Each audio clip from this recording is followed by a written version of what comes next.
Is it okay?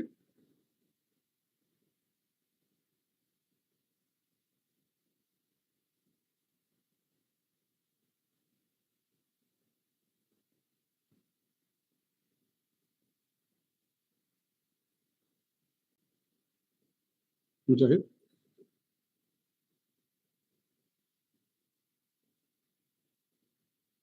अस्सलाम वालेकुम sir आप लाइव हैं? मैं लाइव हूँ जी sir. I should start? Okay. Yes sir start कर लें। Right. Thank you very much. जी अस्सलाम वालेकुम सबको। अस्सलाम वालेकुम जी। जैसे आज हमारा ये दूसरा सेशन है। yesterday I told you कि we will cover reading comprehension और उसके साथ साथ हम ग्रामर का पूरा जो पोर्शन है करेंगे। कल के सेशन में पूरा मैंने एक आपको स्क्रीनिंग का डिटेल जो है वो एक अंडरस्टैंडिंग दी थी उसकी, और उसके साथ साथ हमने वोकैबुलरी के पोर्शन को कवर किया था। ठीक है, जब मैंने डिटेल अंडरस्टैंडिंग दी थी तो मीन्स मैंने जो तीनों कंपोनेंट्स हैं, ग्रामर, वोकैबुलरी, रीडिंग कॉम्प्रीहेंशन, इसके सैम्पल्स भी दिखाए थे, एग्जांपल्स भी दी थी, क्वेश्चंस किस तरह के आएंगे। So we have already discussed in detail and today I am going to start with reading comprehension. तो पहला जो टाइम है मेरा इसके ऊपर लगेगा, उसके बाद मैं इसकी पूरी अंडरस्टैंडिंग दूंगा आपको, कुछ समझ आएंगी टेक्निक्स के बारे में, रीडिंग क्वेश्चंस कैसे होंगे, कैसे अटेम्प्ट करने, and after that will go for grammar. Grammar को हम देखेंगे, उसको कवर करेंगे। ठीक है जी। So let me start with this word. अच्छा, although yesterday I made it clear but I would like to repeat it. Comprehend, जो आपको कॉम्प्रीहेंशन का कंटेंट दिया जाता है, that is to check your ability to comprehend deeply, grasp mentally the whole idea, which means you apply all your intellectual faculties to sense a content, whether it's a straight sentence, it's a straight idea, straight कह लें कि idea है, दूसरा या implied है, text है, in whatever the form it is, you decode easily. And the content that is given to you, that is from variety of subjects. It could be from philosophy, literature, science, sociology, variety of literature, and you must have the ability to understand that language. And that is only possible कि खाली vocabulary से आपका काम नहीं चलेगा. It is only possible when you develop the habit of number one reading. सबसे पहला step होता है reading habit develop करना, so that you develop your mental muscles. ठीक है जी? And you have the stamina to sit for quite some time to focus on the given content. आप focus कर सके, because हमारा जो focus का attention span है वो बहुत limited है, few seconds तक रह गया है, अगर मैं exaggerate नहीं कर रहा तो। लेकिन अगर मिनट्स में भी हो तो ये 4-5 मिनट से ज़्यादा आप फोकस नहीं कर सकते हो। This is what I have observed. तो सबसे पहले तो आपको रीडिंग हैबिट डेवलप करनी है, then you go to the next level which is called reading sensibility. Reading sensibility का मतलब ये है कि आपको ये समझ आना शुरू हो जाता है कि सेंटेंसेस का आपस में रिलेशन क्या है। ठीक है जी। एक सेंटेंस में से थॉट कैसे पिक करते हैं, वर्ड्स को के जो क्यूज होते हैं, कंटेक्चुअल क्यूज, उनको कैसे, उनसे कैसे उनके मीनिंग को सेंस किया जाता है, even if you do not know any word. और अगर कोई वर्ड मुश्किल आ गया, डिफिकल्ट आ गया, तो आप उसको कैसे सेंस करेंगे। ठीक है जी। उसके बाद कौन सी फैक्टर्स या सेंटेंसेस या जो हैं या आइडियाज़ जो हैं वो रेलिवेंट है, कौन से इरेलीवेंट है, कौन सी इंफॉर्मेशन फैक्चुअल है, कौन सी इंफॉर्मेशन नॉन फैक्चुअल है, कौन सी डिटेल्स आर इम्पॉर्टेंट एंड कौन सी डिटेल्स आर अननेसेसरी डिटेल्स। ये है रीडिंग सेंसिबिलिटी। अगर रीडिंग सेंसिबिलिटी डेवलप नहीं होगी तो व्हाट वुड हैपन इज कि आप अपना टाइम बहुत सारी इरेलीवेंट डिटेल्स के ऊपर और गैर जरूरी वर्ड्स के ऊपर, उनके मीनिंग अखज़ करने के लिए, उनके मीनिंग सेंस करने के ऊपर अपना टाइम ज़ाया करोगे। Most of the students who can not do reading in time, या वो रीडिंग कॉम्प्रीहेंड नहीं प्रॉपरली कर सकते, तो उसकी रीज़न ये होती है कि they have not develop reading sensibility, और उसके पीछे फैक्टर ये है कि रीडिंग हैबिट नहीं है। अच्छा, once reading sensibility is developed, तो तीसरी स्टेज आती है reading as a skill. I call skill to be a time efficient phenomena. Skill का मतलब ये है कि आप एक given time, with in the stipulated time, अगर आप किसी चीज को एफिशिएंटली एंड इफेक्टिवली कर सकते हो, efficiently and effectively, I repeat, efficiently and effectively कर सकते हो, तो इसका मतलब है you are skilled in that. Nobody matches your level, and that is the third stage. तो students unfortunately reading skill develop कर ही नहीं पाते, उस तक पहुंच ही नहीं पाते, क्योंकि उनको रीडिंग हैबिट्स ही नहीं होती. दे अवॉइड रीडिंग, दे अवॉइड डिफिकल्ट थिंग्स. तो अगर तो आप इन चीज़ों को अवॉइड करते रहेंगे तो फिर तो कोई हल नहीं है. You have to develop this thing, reading habits, then reading sensibility, and then reading skill. When you are reading, when you are skilled in reading, उसका मतलब ये है कि आपको कहीं से भी कंटेंट आ जाए, even if you are not familiar that much with that language. Agar even the language is complex, even the ideas are complex, you have got the ability to decode, usko decode kar sakte ho, uske meaning ko sense kar sakte ho, and you can answer the given questions. ठीक है जी. तो mentally grasp करने का मतलब ये होता है कि आप उसको डीपली समझते हो. डिक्शनरी का जो इसका मीनिंग है वो है अंडरस्टैंड करना. I believe understand is a superficial word, एक सरफेस वर्ड है, ठीक है जी, डीपर मीनिंग नहीं है. जबकि ग्रास्पिंग मेंटली एक डीपर वर्ड है. ये कंप्रीहेंसिव अंडरस्टैंडिंग आपको देता है कि कॉम्प्रीहेंड को किस तरीके से, हर एंगल से कैसे समझना होता है. राइट. अच्छा, हैविंग सेड दैट, सबसे पहले तो आज ये समझ लें, कुछ कल सैंपल्स दिखाए थे कि पहले तो आपको टाइप्स ऑफ क्वेश्चन जो है वो कैसे आएंगे. The questions that are given are of these 6 to 7 types. यानी या तो उस पूरे पैसेज के अंदर के ऑथर का पॉइंट ऑफ व्यू क्या है, उसका प्राइमरी पर्पस क्या है उस पैसेज के अंदर बताने का, ठीक है, या उसकी रिटोरिकल स्ट्रेटजी क्या है, ये आपसे पूछा जाएगा. How do you see what is the primary objective और the purpose of the passage, ठीक है, ये जिसे कहते हैं ना मेन आइडिया, उसके बारे में. Another question could be कि वो कोई भी एक पोर्शन उठा के, कोई एक स्पेसिफिक हिस्सा उठा के और उसके बारे में आपकी अंडरस्टैंडिंग को चेक करेगा. They pick up a small lines, आगे चल के मैं एग्जांपल देता हूँ.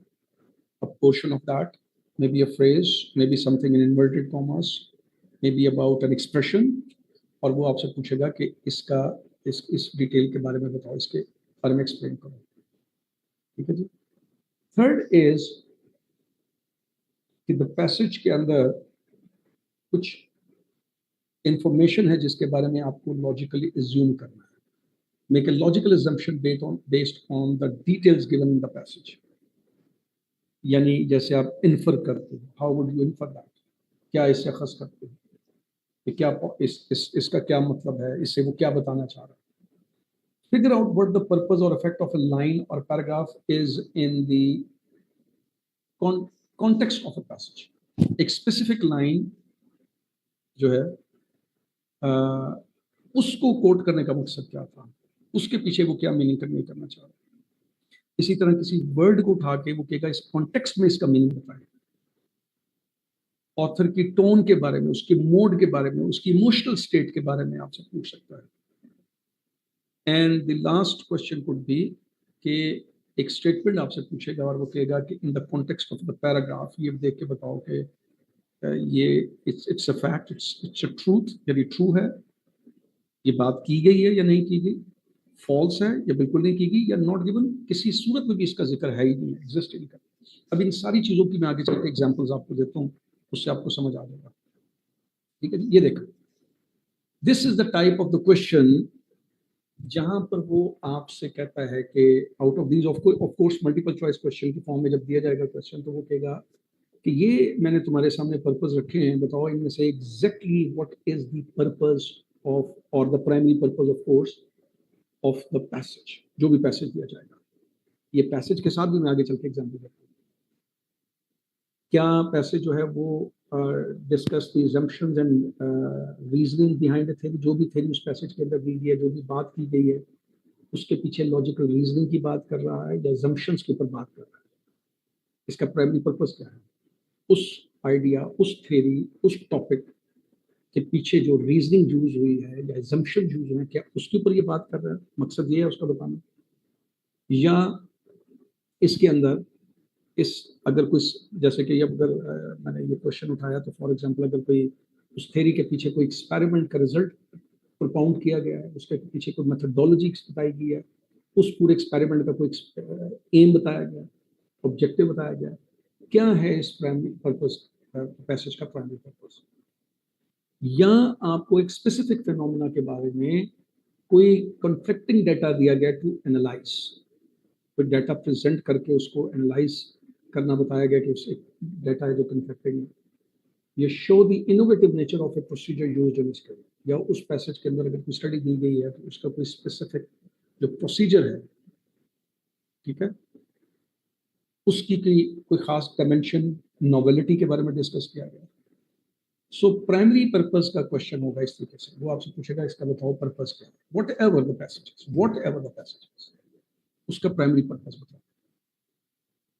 The second question could be कि वो एक स्पेसिफिक लाइन से भी पूछ सकता है, तो फोर्थ के जी फलां पैराग्राफ, जैसे फोर्थ पैराग्राफ है उसमें यहाँ पे तो मैंने नंबर मेंशन कर दिया 50 to 56, ये लाइंस पढ़ लो और उस पर लेट्स सपोज के प्लेटोस का प्रिंसिपल ऑब्जेक्शन टू पोएट्री जो है वो क्या ये है, और उसके बारे में डिटेल पूछेगा, यानी वो एक स्पेसिफिक लाइन उठाई, उसमें प्लेटो की प्रिंसिपल ऑब्जेक्शन उसने कोई किया है, ठीक है, और वो पोइट्री के ऊपर है लेट्स सपोज, अगर वो पोइट्री के ऊपर वो ऑब्जेक्शन है तो बताओ कि वो ऑब्जेक्शन किस किस्म का है, क्या उसकी लैंग्वेज के बारे में कि लैंग्वेज इज कंफ्यूजिंग, क्या उस पोइट्री की वाइड स्प्रेड जो पॉपुलैरिटी है उसके ऊपर उसको ऑब्जेक्शन है कि ये पॉपुलैरिटी नहीं होनी चाहिए, ठीक है, क्या उस पोइट्री में उसने कोई डिस्टर्बिंग किस्म के टर्बुलेंट किस्म के इवेंट्स को डिपेक्ट किया है जिसके ऊपर एतराज है, राइट, या लोगों के मॉरल के ऊपर जो एक इन्फ्लुएंस है,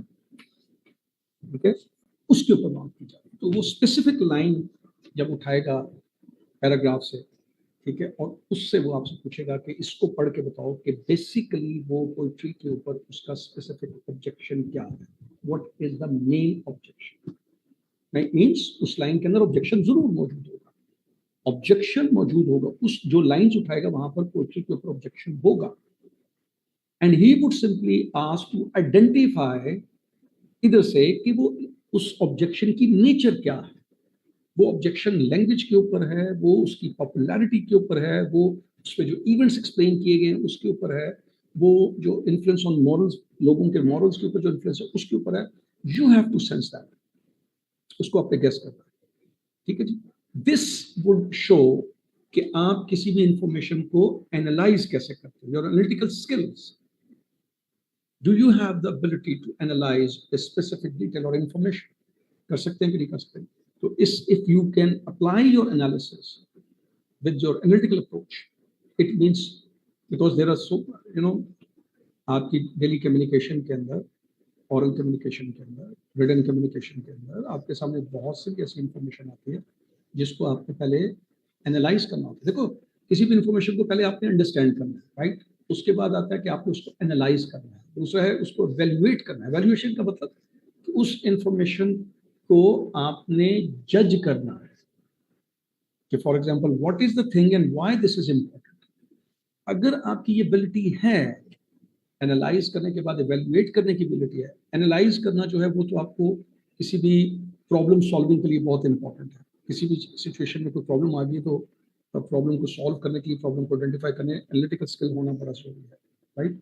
लेकिन डिसीजन मेकिंग के लिए जो आपकी एबिलिटी होना जरूरी है, दैट इज ऑल कि आप किसी इंफॉर्मेशन को इवैल्यूएट कैसे कर सकते हो, राइट, वाई की बुनियाद पर।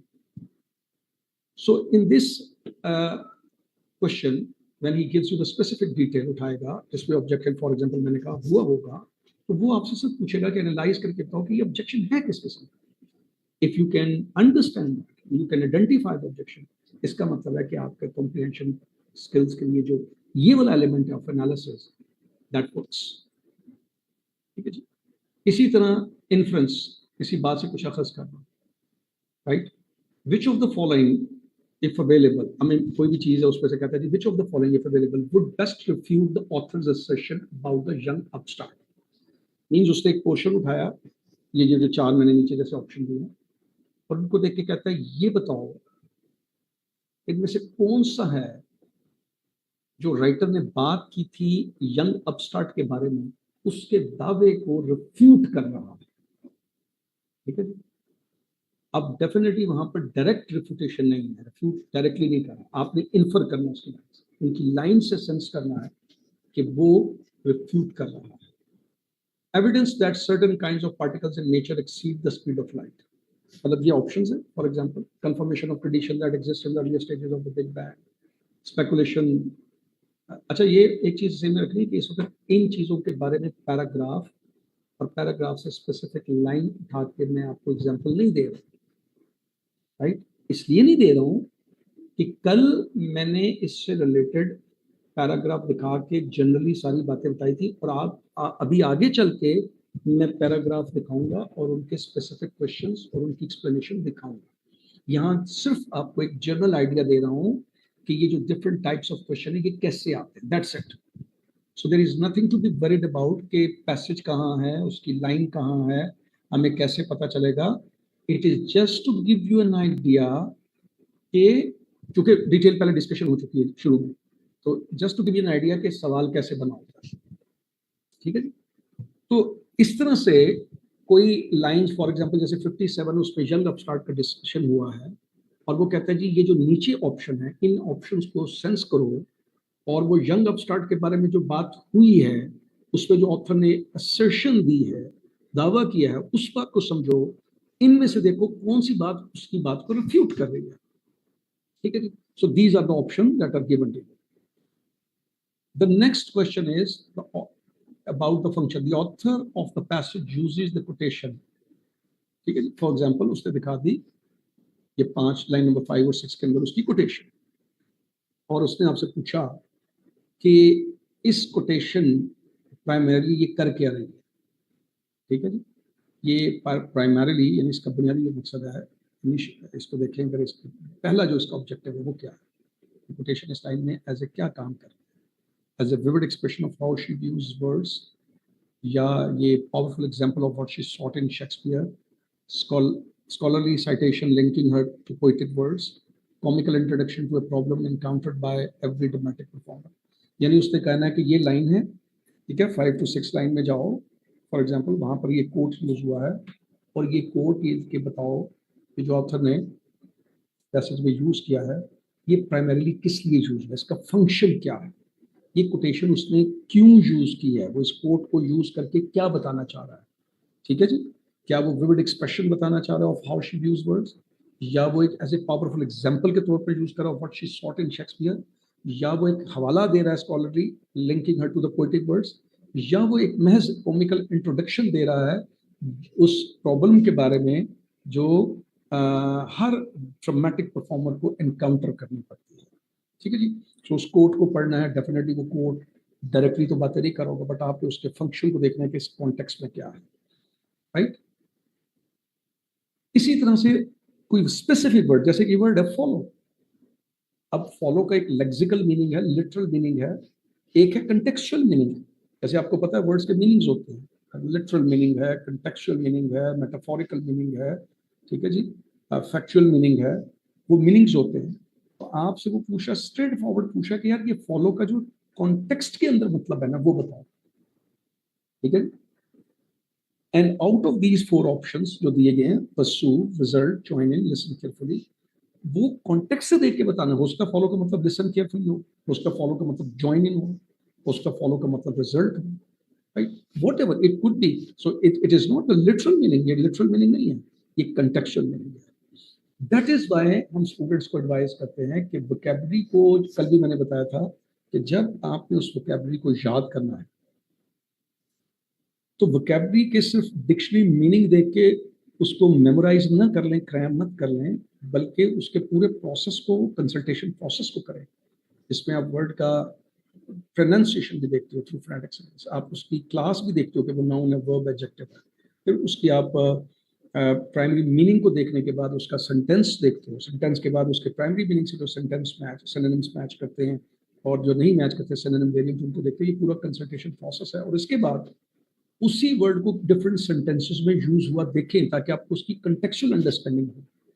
और फिर मैंने एक तरीका बताया था कि मेमोराइज करने के लिए कि आप उनको डिफरेंट कॉन्टेक्स्ट में यूज करें ताकि आपको खुद पता चल सके कि क्या वो किस कॉन्टेक्स्ट में यूज हो सकते हैं. So this is very important. इस तरीके से याद की वर्ड्स कभी नहीं भूलते. So anyways the next question is कि जो ट्रू फॉल्स और नॉट गिवन, अब ये सारी चीजों की मैं आगे चल के एग्जाम्पल देने जा रहा हूँ बाकायदा पैसेज के साथ. कि scientist are using a technique from electronics to control specific plants property. कहता है ये स्टेटमेंट है. अब ये स्टेटमेंट पैसेज को पढ़ो. पैसेज को पढ़ने के बाद बताओ कि ये बात सही है, ट्रू है. अब देयर इज अ पॉसिबिलिटी कि the statement would be with similar words, इस इन्हीं वर्ड्स के साथ लिखी हो. ठीक है जी. बट इसकी प्रोबेबिलिटी बहुत कम होती है, ज्यादातर वो वर्डिंग डिफरेंट होती है. बस आपने एक्चुअली देखना होगा उसका मीनिंग सेम चीज दे रहा है, सेम बात हो रही है, सेम आइडिया प्रेजेंट कर रहा है. And by looking at each and every word, यानी जैसे द साइंटिस्ट लिखा है तो साइंटिस्ट वहां पर होना चाहिए. बहुत इंपॉर्टेंट चीज है. ये नहीं कि वहां पर आपको साइंटिस्ट की बात नजर आए और आप एक साइंटिस्ट को देते रहे. ठीक है. आर यूजिंग ए टेक्निक, ठीक है ना. अगर वहां पर लिखा हुआ है साइंटिस्ट हैव ऑलवेज यूज्ड, ये डिफरेंट बात है. आर यूजिंग, ये डिफरेंट बात है. Is using is a different बात है. ठीक है. डिड यूज या वाज यूजिंग डिफरेंट बात है. ये बहुत इंपॉर्टेंट चीजें हैं. इससे पता चलेगा. सिर्फ कीवर्ड्स नहीं देख लेना. ऐसे केस में आपको पूरा सेंटेंस देखना है, उसको सेंस करना है. तो मैं आगे चल के एग्जाम्पल देता हूँ, आपको समझ आए. सो अगर वो स्टेटमेंट है ट्रू होगा. अगर उसकी बात उससे अपोजिट हो रही है, उसको कंट्राडिक्ट कर रही है, 180 डिग्री पे डिफरेंट है, बिल्कुल उसके बिल्कुल क्वाइट ऑपोजिट है, then it is false.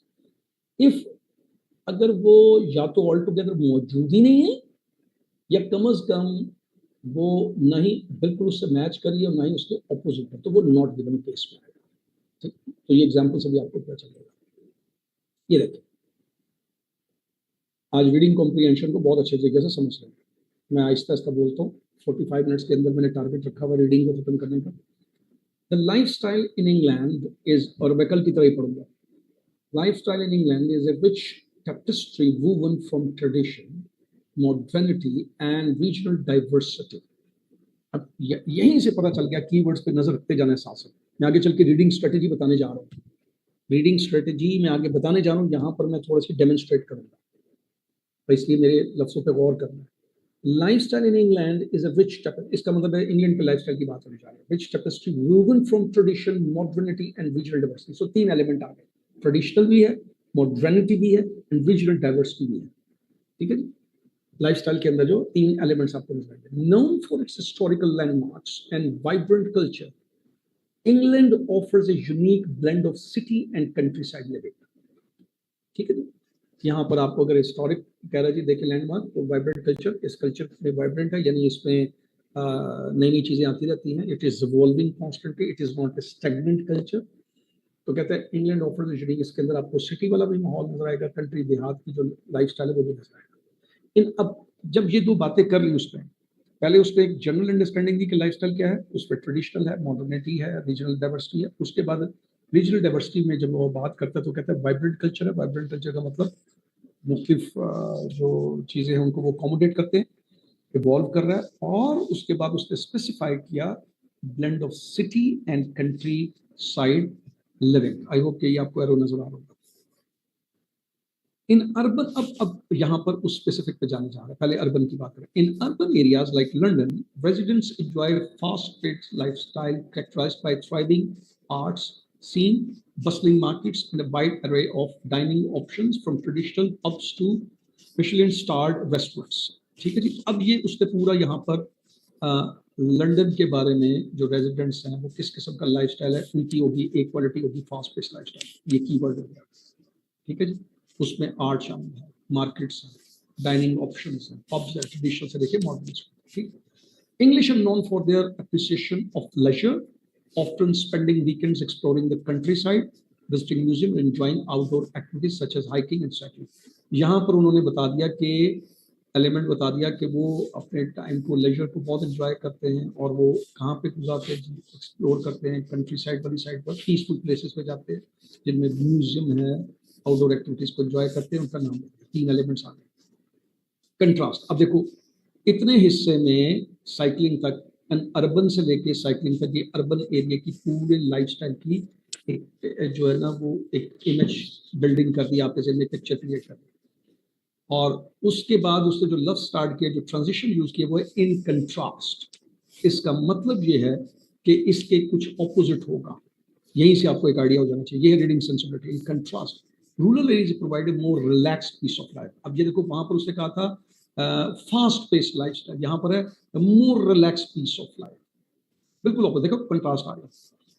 Where communities are tightly knit and local events often bring people together। वहां पर क्या था, लाइफस्टाइल में था, वाइब्रेंट था, थ्राइव करता है, बस्टिंग मार्केट्स हैं, घूम फिर रहे हैं लोग, एक दूसरे के साथ कनेक्टेड नहीं है, ठीक है। रवायतें सारी उनकी जनरल हैं लेकिन वो आपस में कनेक्टेड। यहाँ पर एक tightly knit and local events often bring together, और वहाँ पर उनके लोकल इवेंट्स है, मार्केट वाली जो शहरों में कहानी है वो नहीं है। The English are also famous for their love for gardening, with many households tending to their own gardens, reflecting a strong connection to nature। ये उसका उनका दूसरा रूलर का आ गया कि नेचर के करीब रहते हैं, रिलैक्स्ड लोग हैं, आपस में कम्युनिटी बिल्डिंग करके रहते हैं, और नेचर में गार्डनिंग वो खुद करते हैं, बहुत से घर के काम खुद करते हैं, और उनका नेचर से कनेक्शन है। Social gatherings often revolve around tea time or pub visits, fostering a sense of community and camaraderie।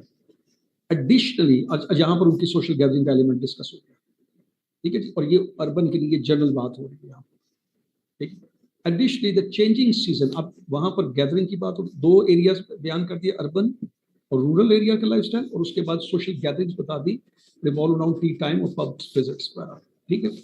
और उसके बाद सीजन के बाद आगे, changing seasons play significant role in English lifestyle, influencing fashion choices, outdoor activities and seasonal festivals.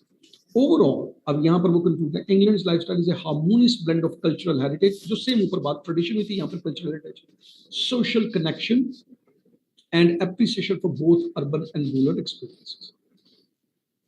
अब reading strategies क्या होंगी जब आप एक पैसेज को पढ़ते हो? तो जैसे आपने नोट किया होगा कुछ चीजें, मगर they not be very much clear you, अगर आपकी मैं शायद स्पीड तेज है टाइम की वजह से व्हाट्सएवर, लेकिन या आपकी थोड़ा स्लो चलते हो तो शायद आप मेरी बात को पूरी तरह पिक ना कर सकते हो, लेकिन मैं बात को आगे चल के आहिस्ता आहिस्ता बताता हूँ कि कैसे रीडिंग स्ट्रेटजी अप्लाई की थी जो मैंने अभी आपको दिखाई है। सबसे पहले रीडिंग स्ट्रेटजी में क्या आता है, एक आता है SQ3R मेथड। यानी जब आप रीड करते हो ना, तो एक पैसेज को पहले क्विकली गो थ्रू, ओवरव्यू ले लेते हैं, और उसमें मेन आइडिया जो है उसको आइडेंटिफाई करते हैं, मेन पॉइंट्स को। जैसे मैंने आपके सामने अर्बन को हाईलाइट किया था, रूरल लाइफस्टाइल को हाईलाइट किया था, सोशल एक्टिविटीज और कल्चरल इन्फ्लुएंस, ये देखो सारी चीजें मैंने आपके सामने हाईलाइट की। Always whenever you read a passage, तो सर्वे का मतलब जैसे स्कैनिंग करते हैं, क्विकली तलाश करते हो, और जो इंपॉर्टेंट इंफॉर्मेशन मिल जाए उसको स्किम कर लेते हो, यानी उसको अंडरलाइन कर लेते हो, लाइक दैट। आपने पढ़ना है इतना तेजी से, ठीक है। अब तेजी से मुराद ये नहीं है carelessly, does not mean carelessly. तेजी से मुराद कि आप लफ्जों में उलझ के ना रह जाएं, कॉम्प्लेक्स कंस्ट्रक्शन में कहीं फंस के रुक के ना रह जाएं, मत सोचें कि उसका मीनिंग वहीं पे फिगर आउट करना है, वो आप कॉन्टेक्स्ट से गैस कर लेंगे। देखो, हर वर्ड अगर आपको डिफिकल्ट नहीं आता तो उसका कहीं ना कहीं आगे एंटोनिम यूज होगा, उसका सिनोनिम यूज होगा, उसकी डेफिनेशन यूज हो सकती है, उसके बारे में कोई इलस्ट्रेशन, कोई एग्जांपल यूज हो सकती है। So the right approach is कि आप सिर्फ किसी जगह पे स्टक ना हो जाए, तो पढ़ो क्विकली से मुराद ये है, not without understanding but with understanding. अब ये कॉन्शियस रीडिंग है बेसिकली, ये सेंसलेस रीडिंग नहीं कर रहे आप। सर्वे का मतलब, क्विकली का मतलब ये नहीं है कि आपने बस लफ्जों को ढूंढना, नहीं। सर्वे का मतलब you are reading but you are consciously looking for only those words you believe they can help you in comprehending the passage और the idea and also attempting the questions, ठीक। तो इस तरीके से आपने क्विकली पैसेज को scheme करना, ये है क्विकली का मतलब। मैंने यहाँ पर क्लियर कर दिया क्योंकि ये ना हो कि आपको कंफ्यूजन। और मेन वर्ड्स के ऊपर नजर रखनी है, किसके बारे में बात हो रही है, जैसे मैंने आपके सामने urban versus lifestyle and this and that. और उसके बाद मेंटली तौर पर आप इसमें क्वेश्चंस अपने ज़हन में फ्लॉट करिए, व्हाट डिस्टिंग्विश अर्बन लाइफस्टाइल, अपने ज़हन में रखें कि अच्छा अर्बन और लाइफस्टाइल्स को जो है वो इंग्लैंड में क्या चीज़ डिफरेंट करती है, how do rural community differ urban area से, रूरल एरिया की जो कम्युनिटीज है वो कैसे डिफर करते हैं, रोल इस पर क्या प्ले करता है। तो मेन जब आप की वर्ड्स को अंडरलाइन करेंगे तो उसके की फंक्शंस के ऊपर भी आपको नजर रखिए। एक तरीका ये रीडिंग को करने का, यानी आप पढ़ते जाएं, कीवर्ड्स को अंडरलाइन करते जाएं, स्किम करें और उनसे रिलेटेड जो साथ साथ इंफॉर्मेशन है उसको देखें और उसके मुताबिक अपने ज़हन को तैयार रखें क्वेश्चंस के साथ। मेंटली तौर पर ये सारा करते हैं। दूसरी चीज़ है एक्टिव रीडिंग। अच्छा, वो कैसे होगा? आप जैसे मैंने कहा कि जैसे जैसे you read highlight the key phrases. जैसे भी पीछे दोबारा चलते हैं,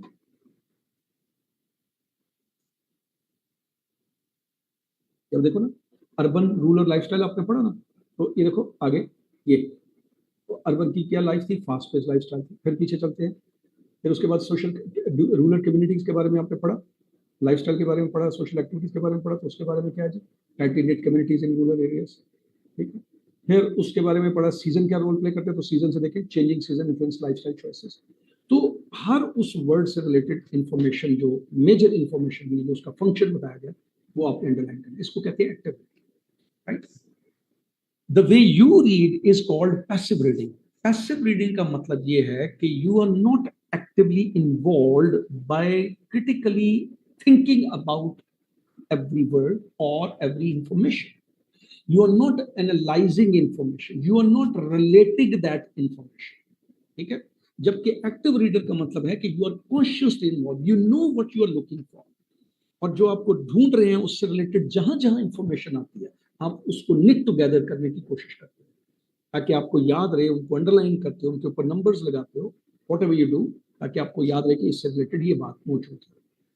ठीक है। The next is mind mapping कर सकते हो, यानी अर्बन लाइफस्टाइल के बारे में जो बातें हुई हैं, क्या क्या बातें हुई हैं जी। एक फास्ट पेस थी, मेजर बात हुई थी, और आर्ट्स एंड डायरी का जिक्र हुआ था। देखिए मैंने आपको दोनों दिखाए थे। माइंड मैपिंग कर लें, आप साइड पे माइंड मैपिंग कर लें, अलग-अलग मेजर पॉइंट्स लिख लिए, urban lifestyle, rural lifestyle, social activity season, और 4 एरियाज के ऊपर बात हुई थी, और उनमें फिर उसकी स्पेसिफिक्स, यानी ऐसे ही है कि आप पहले उनकी मेजर पॉइंट्स के ऊपर फिर माइनर करंट्स के ऊपर चले जाते हैं, major currents and minor currents. तो मेजर क्या है, urban lifestyle, rural lifestyle, social activities, social trip, इन टॉपिक्स के ऊपर बात हुई है। इन टॉपिक्स के ऊपर क्या बात हुई है वो ये है, fast pace, arts and dining, हो गया अर्बन। ठीक है जी। रूरल लाइफस्टाइल के बारे में कि उनकी रिलैक्स पेस लाइफ है, वो गार्डनिंग करते हैं। सोशल एक्टिविटीज के बारे में क्या कहा गया, टी टाइम एक्टिविटीज, पब्स होता है और कम्युनिटी इवेंट्स होते हैं। सीजनल इन्फ्लुएंसेस के बारे में क्या है कि फैशन चॉइसेस को इन्फ्लुएंस करती है और फेस्टिवल्स होते हैं। So these are the different ways. जब आप रीड कर रहे होते हो, अगर इन पॉइंट्स एंड टेक्निक्स को ज़हन में रखें तो आपकी रीडिंग जो है उसको कहेंगे smart and intelligent reading, and it is called active reading. It's not like a passive reader because it is, कल मैंने बताया था कि reading is a time sensitive phenomenon. Within the stipulated time आपके पैसेज रीड करना, comprehend करना और उसमें से इंफॉर्मेशन को एक्सट्रैक्ट करना और उसके बाद क्वेश्चंस का आंसर देना। ठीक है, चंकिंग। चंकिंग क्या, आप क्वेश्चन, अब ये भी देखो, ये मैंने करके सारी प्रैक्टिकली चीजें मैंने भी आपको करके दिखाई थी। मैंने आपको बताया था कि देखो ये हिस्सा जो है इसमें अर्बन लाइफ को डिस्कस किया जा रहा है, उसकी सारी चीजें। ये हिस्सा जो है इसमें रूरल लिविंग को डिस्कस किया जा रहा है, इसमें सोशल कम्युनिटी के बारे में और इसमें सोशल सीजन के बारे में बात हो रही है। याद रखें, ऐसे ही बताया था आपको। अगर आप मुझे गौर से सुन रहे थे तो आपको ऐसे ही नजर आएगा। अर्बन एरिया पहले हिस्से में डिस्कस हुआ, फर्स्ट पैराग्राफ से। यहाँ पर मुराद यही है कि फर्स्ट सेगमेंट, इसको मुझे लिखना चाहिए था सेगमेंट, पैराग्राफ मैंने लिख दिया फर्स्ट सेगमेंट। जब भी रीडिंग करते हैं ना उसकी सेगमेंटेशन कर लेते हैं। सेगमेंटेशन का मतलब थॉट वाइज आप उसको डिवाइड कर लेते हो। यहाँ पर तो पैसे जो मिलेगा वो तो आपको 150 वर्ड्स का मिलता है ना ऑलमोस्ट, ठीक है, 150 रफली पैसेज आता है। तो कंप्रीहेंशन में चलते हैं तो आपको 350 वर्ड्स प्लस का पैसेज आता है। तो उसमें जो थॉट्स बनते हैं 4 to 6 थॉट्स बनते हैं और उतने ही सेगमेंट्स बन जाते हैं। यहाँ पर भी 150 का तो आपको 3-4 थॉट्स आपको मिल जाते हैं, तो आप उनके सेगमेंट्स बना लेते हैं। ठीक, by looking at the transitions और ट्रांजिटिव वर्ड्स। ठीक है, जैसे यहाँ पर कंट्रास्ट का वर्ड शायद लिखा हुआ था, तो आपको पता चल गया था कि कंट्रास्ट में रूरल लाइफ की बात करने जा रहा हूँ। तो this that was the second segment. तो सेगमेंट्स कर लेते हैं। अब पहले सेगमेंट में अर्बन लिविंग की बात हुई, इसको कहते हैं चंकिंग। और पहले एक इन्फॉर्मेशन को निकाल लिया, साइड पे कर लिया, मतलब अर्बन लिविंग को किया और उसकी वो माइंड मैपिंग कर ली। ठीक है, उसके मुताबिक पॉइंट्स निकाल लिए। रूरल लिविंग निकाला और उसकी माइंड मैपिंग कर ली, और फिर सोशल कनेक्शन के पॉइंट निकाला, सीजन का निकाला, कर लिया। So in this way you are actively reading each and every point in detail. ठीक है जी। अब ये आ जाते हैं जी क्वेश्चंस। ठीक है, ये है क्वेश्चन, ये यहाँ पर मैंने एक्सप्लेनेशन दिया। अब मैंने यहाँ पर चूंकि देखो I think if you are listening to me live, I don't know, but if you're not listening to me and you just listening to this recording, तो चूंकि हमारी लाइव अगर कम से कम डिस्कशन नहीं हो रही, and I can't take your comments from because of the restraint of the time, nor I can answer, ठीक है। तो इसमें मैंने बजाय इसके कि आपको एक्सरसाइज पे लगाता, आपको पता है कि बाद में आपको एक्सरसाइजेस मिल जाएंगी करने के लिए। पहले हम जब स्क्रीनिंग टेस्ट करवा रहे थे तो वो एक टाइम जो होता था कि कुछ टाइम लेक्चर होता था, फिर उसके बाद 1-1.5 घंटा एक्सरसाइज के लिए हम देते थे, उसी एक्सरसाइज में करके वहीं से फिर रिजल्ट्स आते थे, फिर हम उसको डिस्कशन करते थे। लेकिन unfortunately participation for the exercise, ये हमने हमेशा नोट किया है, स्टूडेंट्स की पार्टिसिपेशन नहीं होती। जब बात आती है काम करने की, अनफॉर्चुनेटली हमारे स्टूडेंट्स कोऑपरेट नहीं करते। लेकिन जब आती है बात सिर्फ पैसिव लिसनर लर्नर बनने की, लेक्चर लेने की, तो बहुत ज़्यादा स्टूडेंट एक वाइब्रेंट होता है, डायनेमिक होता है, जी हमें बस देते जाएं देते जाएं देते जाएं देते जाएं इन्फॉर्मेशन। लेकिन जब कोई असाइनमेंट लिखने की बात आती है, हम ट्यूटोरियल कंडक्ट करते हैं, अनफॉर्चुनेटली ट्यूटोरियल्स में सीरियस लोग आते हैं, लेकिन नहीं सारे लोग आते। वैसे हर वो शख्स जो सवाल कर रहा होता है अनफॉर्चुनेटली क्लास में, वो कभी मैंने ट्यूटोरियल में नहीं आते देखा कि वो आके प्रैक्टिस करे, डिस्कशन करे। जब उनको मौका दिया जाता है कि आओ डिस्कस करो, बैठो, क्वेश्चंस अपने पुटअप करो और हम आपको आपकी स्ट्रेंथ्स वीकनेसेस वे फॉरवर्ड बताएं, नहीं आते पार्टिसिपेट करें। वैसे क्वेश्चंस क्लास में सब करते रहे, राइट। अनफॉर्चुनेटली ये अलमिया है हमारा। इसी तरह तो जब स्क्रीनिंग थी तो हम पूरा टाइम देते थे कि पहले लेक्चर होगा 1-1.5 घंटे के अंदर और सेशन ज़्यादा होते थे, तो उसके बाद एक्सरसाइज करें, एक्सरसाइज करके वापस आए, मुझे जवाब दे। And unfortunately teachers used to wait, student never appeared. Student 2, 4, 5, 500 की क्लास है, 400 की क्लास है, तो 10 लोग बैठे हुए हैं और वो बस अपने आंसर डिस्कस करें, लोग आते हैं। सो इसलिए अब वो चीज़ हमने ख़त्म करके मैंने ये तरीका रखा हुआ है कि ये सामने है, आपके सामने ऑप्शन दिखा दिया, आपको डिस्कस कर लिया। पैराग्राफ अगर आपने पढ़ लिया होगा, बाकी रिवाइंड करके भी पढ़ सकते हो, उसको पीछे जाकर पढ़ो, आपको पता चलेगा। What can be inferred about the English attitude towards the year activity. Attitude क्या है भाई, उसके बारे में आप क्या करोगे। No specific word of attitude has been, you might have seen over there. आपने लेयर एक्टिविटीज वो कैसे करते हो, उसको देखने के बाद आपने इन्फर करना, ये इन्फ्लुएंस का क्वेश्चन, कि उनका एटीट्यूड लेयर के बारे में क्या है। They prefer to work long hours या they prioritise layer and social studies. And you notice that कि वो प्रायोरिटाइज करते हैं लेयर को, कंट्री साइड पर जाते हैं, गैदरिंग्स करते हैं, इवेंट्स में हिस्सा लेते हैं, दोनों जगहों पे, शहरों में भी, देहातों में भी। इस ऑप्शन है they do not engage in outdoor activity. भाई वो तो होते हैं, they focus solely on urban living. नहीं, ऐसा नहीं, अर्बन वाले तो उधर जाते हैं। सो एक्सप्लेनेशन देखिए नीचे लिखी है। The paragraph highlights that the English enjoys spending weekend exploring the countryside, visiting museum, engaging in social activities like tea time and pub visits, indicating that leisure's community connections are important aspect of lifestyle. ठीक है जी, तो ये इस तरह से question होगा, आपको infer करना होगा। That shows your intellectual ability कि आप किसी चीज को पढ़ के गेस कर सकते हैं। बेस्ड ऑन द पैराग्राफ वो कहता है how does the urban lifestyle in England impact cultural activities. Paragraph को पढ़ो और उसकी बेस पे बताओ कि कल्चरल एक्टिविटीज को अर्बन जो लाइफस्टाइल वो कैसे इम्पैक्ट करता है। ठीक है, अब इसमें मैंने ऑप्शन आपको नजर दिया, अब लेकिन ऑप्शन सारे पढ़ने चाहिए। Urban living reduces access to cultural world, बिल्कुल बात हुई नहीं है वहां पर। It fosters a thriving art scene and diverse cultural activities. Yes, ये डिस्कस हुआ था, नीचे एक्सप्लेनेशन लिखी है। The paragraph describes urban areas particularly London as having a fast paced lifestyle with a bustling art scene, पूरा लफ्ज था वहां पर, suggesting that urban living enhances cultural engagement and diversity in activities. ठीक है जी, तो ये डिस्कशन हुआ। नीचे वाला ऑप्शन भी पढ़ लेते हैं। It emphasize traditional rural practices. नहीं, बिल्कुल खाली ट्रेडिशनल नहीं, उसका स्टार्ट ही ये था कि ब्लेंड है, मॉडर्निटी भी है, ट्रेडिशन भी है। Urban residents do not participate in social activities, बिल्कुल ही कहा था, उनकी सोशल एक्टिविटीज अलग, उनकी नोयत किस्म की अलग है। रूरल वालों की जो nature of social activities different है, but they do all collectively, ये दोनों अर्बन भी और रूरल भी सोशल एक्टिविटीज को प्रेफर करते हैं। ठीक है जी, प्रायोरिटाइज करते हैं। The next, what might be a consequence of the tightly knit nature of rural communities in England. अच्छा, अगर ये है तो इसका कौन सा, अब कॉन्सिक्वेंस वर्ड देख के ऐसे लगता है कि जैसे कोई नेगेटिव किस्म की रिजल्ट आएगा। ठीक है जी, लेकिन अगर आपने पूरा पैसेज गौर से पढ़ा या अभी दोबारा जाके पढ़ो तो वहां पर आपको ये नजर आएगा stronger support networks and community tax.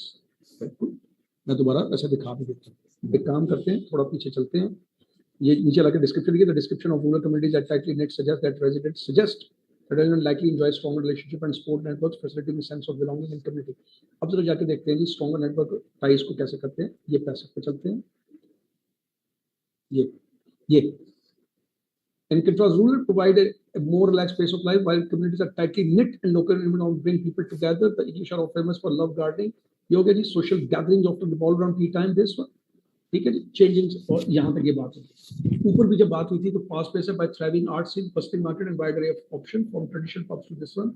English are known for their appreciation for leisure, often spending while exploring the countryside, visiting museum, enjoying the outdoor activities। और यहाँ पर जो नेट की बात हुई थी, in contrast, rural areas provide a more relaxed pace of life where communities are tightly knit and local events often bring people together।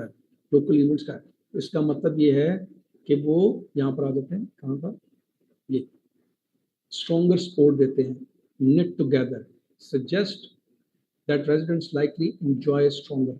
Consequence क्या होगा कि आगे आने वाले वक्तों में भी वो strong relationship और support networks को प्रमोट करेंगे, sense of belonging and community engagement को प्रेफर करेंगे। ये कॉन्सिक्वेंस होगा इसका, ठीक है जी। यानी अगर अभी है तो आगे भी यही होगा, लाइकली का मतलब। What is a characteristic feature of urban living in England, यानी उसका कैरेक्टरिस्टिक फीचर क्या है। फास्ट पेस लाइफस्टाइल, यहाँ पर पहले लिखा है, स्टार्ट से ये क्या था, गार्डनिंग नहीं, एक एक्टिविटी है, ये तो रूरल एरियाज की है। फोकस ऑन ट्रेडिशनल क्लॉथिंग, ये क्लॉथ्स के ऊपर बात ही नहीं हुई। आइसोलेशन फॉर कम्युनिटीज, बिल्कुल दोनों, ना रूरल में बात हुई ना अर्बन में बात हुई, सिर्फ उसका चीफ कैरेक्टरिस्टिक था कि fast pace life, right. I hope कि अब आपको इससे कुछ एक आइडिया हो गया होगा कि क्वेश्चंस किस तरह से आएंगे। और आपने अगर सही तरीके से जो मैंने स्ट्रेटेजीज बताई है रीडिंग की, अगर उस तरीके से रीडिंग की होगी तो you can easily understand. How do rural communities in England differ from urban areas, ठीक है जी। अब डिफर का मतलब, डिफर दोनों में उसका स्टार्ट ये कंट्रास्ट, वहां पर फास्ट पेस थी, यहाँ पर रिलैक्स लाइफ है। देखिए, they have more diverse dining option, बिल्कुल नहीं, डाइनिंग का एक अर्बन केस में जिक्र हुआ है। They focus on fast pace activities, ये सिर्फ अर्बन एरिया की बात हुई थी। They are tightly knit and relaxed. Urban area कैसे है, रूरल एरिया कैसे डिफरेंट है, टाइटली निट है एंड रिलैक्स्ड, ठीक है जी। So the passage highlights that rural communities in England are characterized by their tightly knit nature and more relaxed lifestyle compared to urban livings, ठीक है जी। अब जरा ये ट्रू फॉल्स की जरा स्ट्रेटेजी समझ, ये बड़ा इंपॉर्टेंट क्वेश्चन होता है। इसमें अगर ये इस तरह का क्वेश्चन आता है तो students may face a problem, particularly in not given, यानी वो not given को false समझ सकते हैं, ठीक है जी।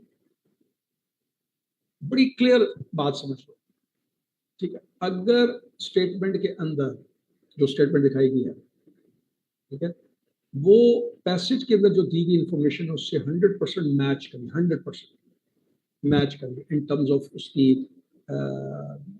सेंसिबिलिटी, उसके मीनिंग से, दैट इज, ठीक है जी। अगर 100% मैच नहीं करें उससे, बिल्कुल 100% ऑपोजिट है, 100% कंट्राडिक्ट कर रही है, तो फिर वो फॉल्स है।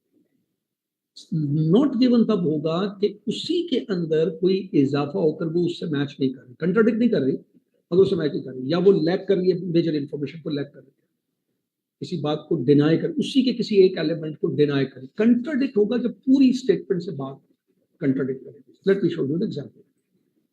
ये देखिए, अगर ये स्टेटमेंट है the lifestyle in England is a rich tapestry woven from tradition, modernity and regional diversity, तो जो सेम बात हुई थी वहां पर, ठीक है। मुझे थोड़ी सी यहाँ पर स्टेटमेंट चेंज करनी चाहिए थी, लेकिन चले ये एज इट इज आ गई है, सेम बात हुई थी वहां पर। ट्रू। फॉल्स में देखो, the English only enjoy traditional pubs and do not visit Michelin star restaurants, ठीक है जी। Michelin star restaurant, the English only enjoy traditional, only, ये देखो, ठीक है, वहां traditional pubs and do not visit restaurants, do not और ये ओनली कीवर्ड्स हैं, राइट। जबकि वहां पर बात हुई थी false because states the wide array of dining option from traditional pubs to this restaurants, indicating that English enjoy both types of dining. ठीक है, तो डू नॉट विजिट तो नहीं है ना, ये तो फॉल्स हो गया ना, इसका मतलब वहां पर तो कह रहे जा रहे हैं, ऑप्शन में वहां जाते हैं, ठीक, नॉट गिवन का आप चेक करो। Most residents in England prefer living in urban areas over rural areas.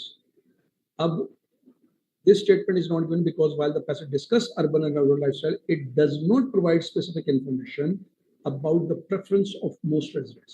यानी ना तो most residents की बात हुई, ना ही preference की बात हुई। ये लफ्ज आपको ना लफ्ज वहां पर नजर आए, ना इस तरह की कोई बात नजर आई। रूरल और अर्बन एरिया के दोनों जब केस डिस्कस हो रहे थे दोनों सेगमेंट्स में, कहीं भी आपको नजर नहीं आएगा कि अर्बन कोई डिजायर कर रहे हो टू लिव इन रूरल और रूरल डिजायर कर रहे हो टू लिव इन अर्बन, ऐसी कोई डिस्कशन बात नहीं। उनके रेजिडेंस पे इन टर्म्स ऑफ उनकी प्रेफरेंसेस अबाउट लिविंग स्टाइल बात ही नहीं हुई, तो that is not given statement, इसको फॉल्स नहीं करना। ये फॉल्स और नॉट गिवन स्टेटमेंट का डिफरेंस समझना। दोबारा से, फॉल्स तब होगा जब उस गिवन स्टेटमेंट को प्रॉपरली कंट्राडिक्ट करेगा, प्रॉपरली कंट्राडिक्ट करेगा, क्लियर कट नजर आएगा कि उससे बात को डिनाई करना।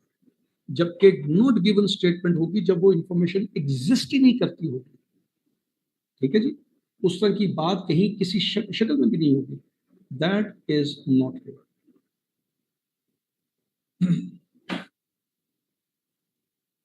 ठीक हो गया। अच्छा जी, अब ये रीडिंग को मैंने अभी कंक्लूड किया है। Just a minute.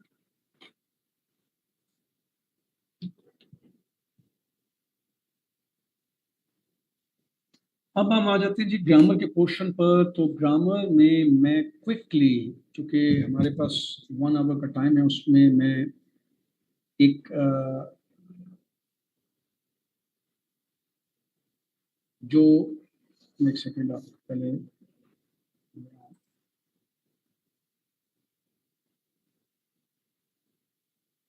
मैंने एग्जांपल सामने रखी हैं ताकि I think you can see this,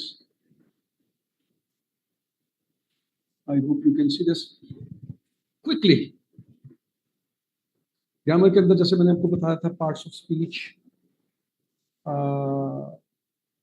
tenses, voices, क्या कहते हैं, नरेशन, उसके बाद मॉडल वर्ब्स, राइट, ये सारी चीज़ें डिस्कस होनी चाहिए, आपको पता होनी चाहिए।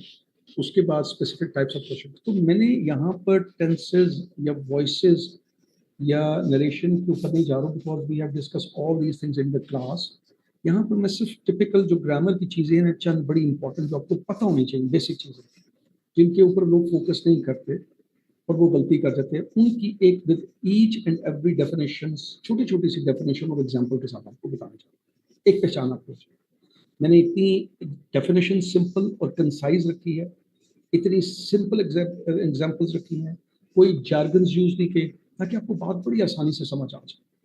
नॉट इन ए टिपिकल वे कि जैसे किताबों में बहुत ज़्यादा बात का डेफिनेशन इस बात से लिखी होती है तो स्टूडेंट उनकी जार्गन्स में एंगेज हो जाते हैं और जो बहुत सिंपल सी बात है उसको इतना कॉम्प्लिकेटेड कर देते हैं कि practically they can not apply और can not sense if the error is given. यहाँ पर I am not giving you the question and the solutions और समथिंग लाइक दैट। मैं सिर्फ ग्रामर को एक दफ़ा गो थ्रू करवाऊंगा, जो इंपॉर्टेंट चीज़ें हैं वो करवा दूंगा, और सम टाइप ऑफ क्वेश्चन जैसे कि subject verb agreement, modifiers, right, parallel structure, ये इनकी कुछ चीज़ें मैं आपके साथ शेयर करने चाहता हूँ। सबसे पहले नाउन, सबको पता है noun is a word that names a person, place, a thing और आइटम, ठीक है, एक चीज़ तो ये ज़हन में रखें। बट इसके साथ साथ एक ज़हन में रख लें नाउन के बारे में और वर्ब के बारे में कंसेप्चुअल सी अंडरस्टैंडिंग, वो क्या है। अब ये टेक्निकली तो डेफिनेशन लोगों को याद हो जाती है, लेकिन एक ये भी ध्यान में रखें, the word which is stagnant does not show motion within it, that is a noun. ठीक है, सिर्फ नेमिंग नाउन वर्ड नहीं, and the word which shows motion within it, right, kind of an action within it, that is a word. ये conceptual सी definition है, it's not a bookish definition written in books. ये concept को समझने के लिए, मिसाल के तौर पर सजेशन, तजवीज़, it's a noun word. Suggest, तजवीज़ करना, इट्स अ वर्ब। अब उसमें सजेस्ट, तजवीज़ करना में एक मूवमेंट, एक मोशन, एक एक्शन महसूस हो रहा है, जबकि सजेशन में You just see that it's a stagnant word. It does not show any kind of motion. ये conceptual understanding मैं पहले कहता क्या, you don't find in books. आप प्लीज जब आप पढ़ते हो चीजों में थोड़ा सा क्रिएटिव हो जाया करें. कोई हर्ज नहीं है क्रिएटिव होने में. हम लोग एक ट्रेडिशनल लकीर के फकीर जो किताब में वर्ड लिख दिया, डेफिनेशन लिख दिया, उसकी अंडरस्टैंडिंग हो या ना हो, हम बस उसको कहते हैं बस जो किताब में लिखा है ये ठीक है. अपने से अपने क्रिएटिव माइंड को, अपने एनालिटिकल माइंड को यूज करके किसी बात को किस तरह अपने दिमाग में ऐसा बैठाएं कि हमेशा रहे, उसकी समझ आ जाए, उसकी कोशिश नहीं करते. We focus more on memorizing rather than understanding. There are 6 thinking levels होते हैं, उनमें से हम पहले लेवल या लेवल पर तक महदूद रहते हैं. हमारी ऐसी आदत बन जाती है स्कूलों के अंदर. थिंकिंग लेवल नंबर 1 जिसपे सिर्फ मेमोराइज करना है, क्रैम करना है, भले उसकी समझ आए ना आए. उसका नुकसान ये होता है कि ऐसी चीजें आप जल्दी भूल जाते हो. और दूसरा नुकसान ये होता है कि अगर कोई आपसे पूछे इसकी मुझे बताओ क्या है, तो you won't be able to explain. That is the reason कि जब आपको सवाल थोड़ा सा चेंज होकर आता है, ना ही आप उस सवाल को समझ सकते हैं और न ही उसका जवाब उसमें दे सकते, एक्सप्लेन कर सकते. तो इसलिए थोड़ा सा ना क्रिएटिव हो जाया करें. अब मैं जो बात कर रहा हूँ ये कन्वेंशनली कहीं भी शायद एक्सेप्टेबल नहीं होगी, right, but I know that if you reflect on this you can at least sense कि यस यार ये वर्ड ऐसा है. इससे क्या होगा, बगैर आपका जो माइंड है वो फॉर एग्जांपल जो स्पॉन्टेनियस रीडिंग कर रहा है या स्पॉन्टेनियसली आपने किसी एरर को स्पॉट करना है, वो आप कर सकेंगे. आप बजाय इसके कि पहले पूरे ऑर्डर में सोचें नाउन, नाउन की डेफिनेशन, नाउन की किस्में क्या है, proper noun, common noun, concrete noun, abstract noun. ठीक है, टेक्निकली उसकी इन्फॉर्मेशन मैं देने जा रहा हूँ, लेकिन अपने माइंड को इस तरीके से रखें कम से कम ये तो स्पॉट करें भाई ये नाउन है, ताकि लिखते हुए वर्ब की जगह नाउन और नाउन की जगह वर्ब ना यूज करें. मुझे याद है तो मैंने पिछले जो टेस्ट सीरीज चल रही थी, एक स्टूडेंट थी हमारी, वो बिलीफ को, BELIEF को, बिलीफ नाउन को एज ए वर्ब उसने पूरी लिटरेसी में यूज किया था, बार बार यूज किया. दैट रिफ्लेक्ट्स के इस बच्चे को पता ही नहीं है नाउन और वर्ब के दरमियान डिफरेंस. जो 2016 की रिपोर्ट में एग्जामिनर ने ये कहा था ना कि नाउन और वर्ब के बारे में पता नहीं है, उस पर ये ऐसा नहीं था कि उसने सब्जेक्टिव पेपर में आपसे डेफिनेशन पूछी थी नाउन या वर्ब की. यूजेज से पता चला था इस बच्चे को नाउन और वर्ब के बारे में पता बिल्कुल भी नहीं है. राइट जी. अच्छा, let's move forward. So quickly name जो प्रॉपर नाउन कौन से होंगे. प्रॉपर देखिए लफ्ज शो कर रहे हैं प्रॉपर. प्रॉपर का मतलब that is the specification. Albert Einstein was a great scientist, proper noun है. ठीक है जी.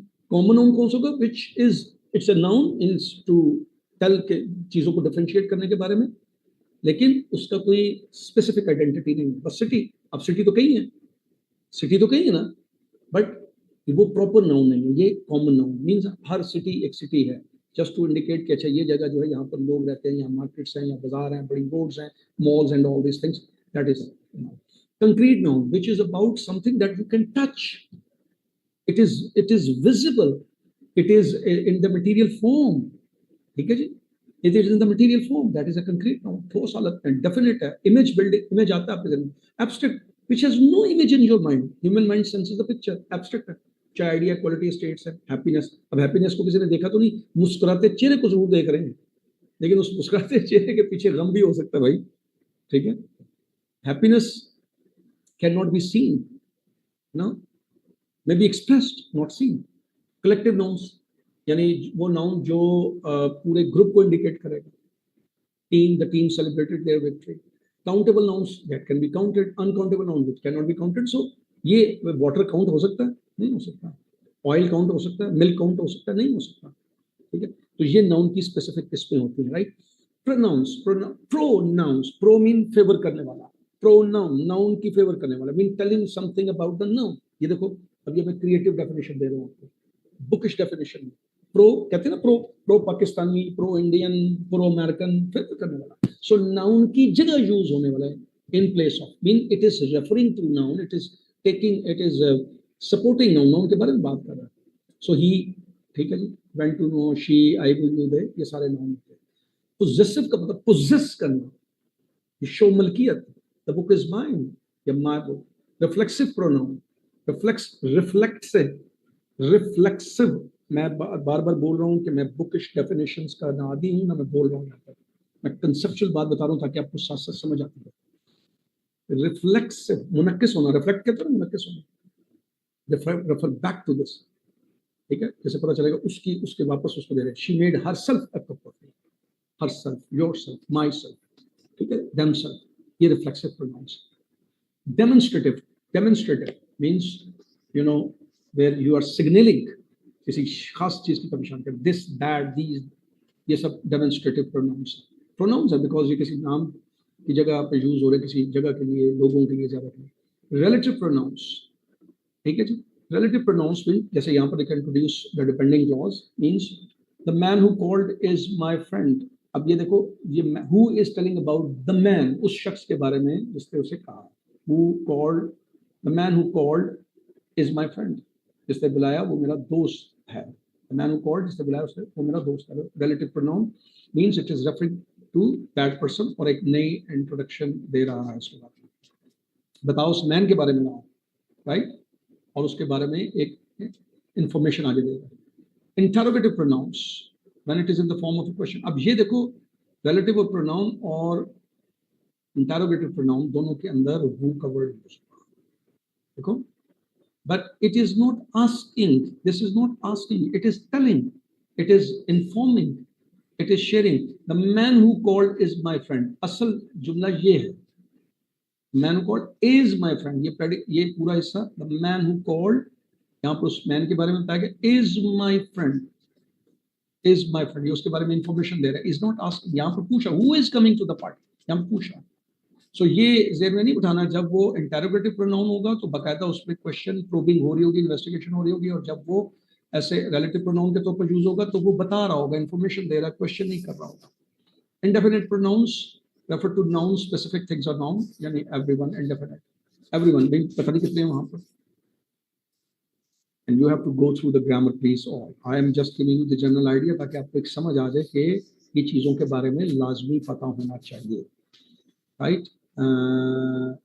It is a joke to say कि अगर मैं ये स्क्रीनिंग बता रहा हूँ तो अभी बैठे बैठे आपकी तैयारी हो जाएगी. No, the realistic approach is कि आपको ये सारी चीज़ें बता रहे हैं ताकि आपको आइडिया हो कि हमें इन चीज़ों से फेमिलियर होना है.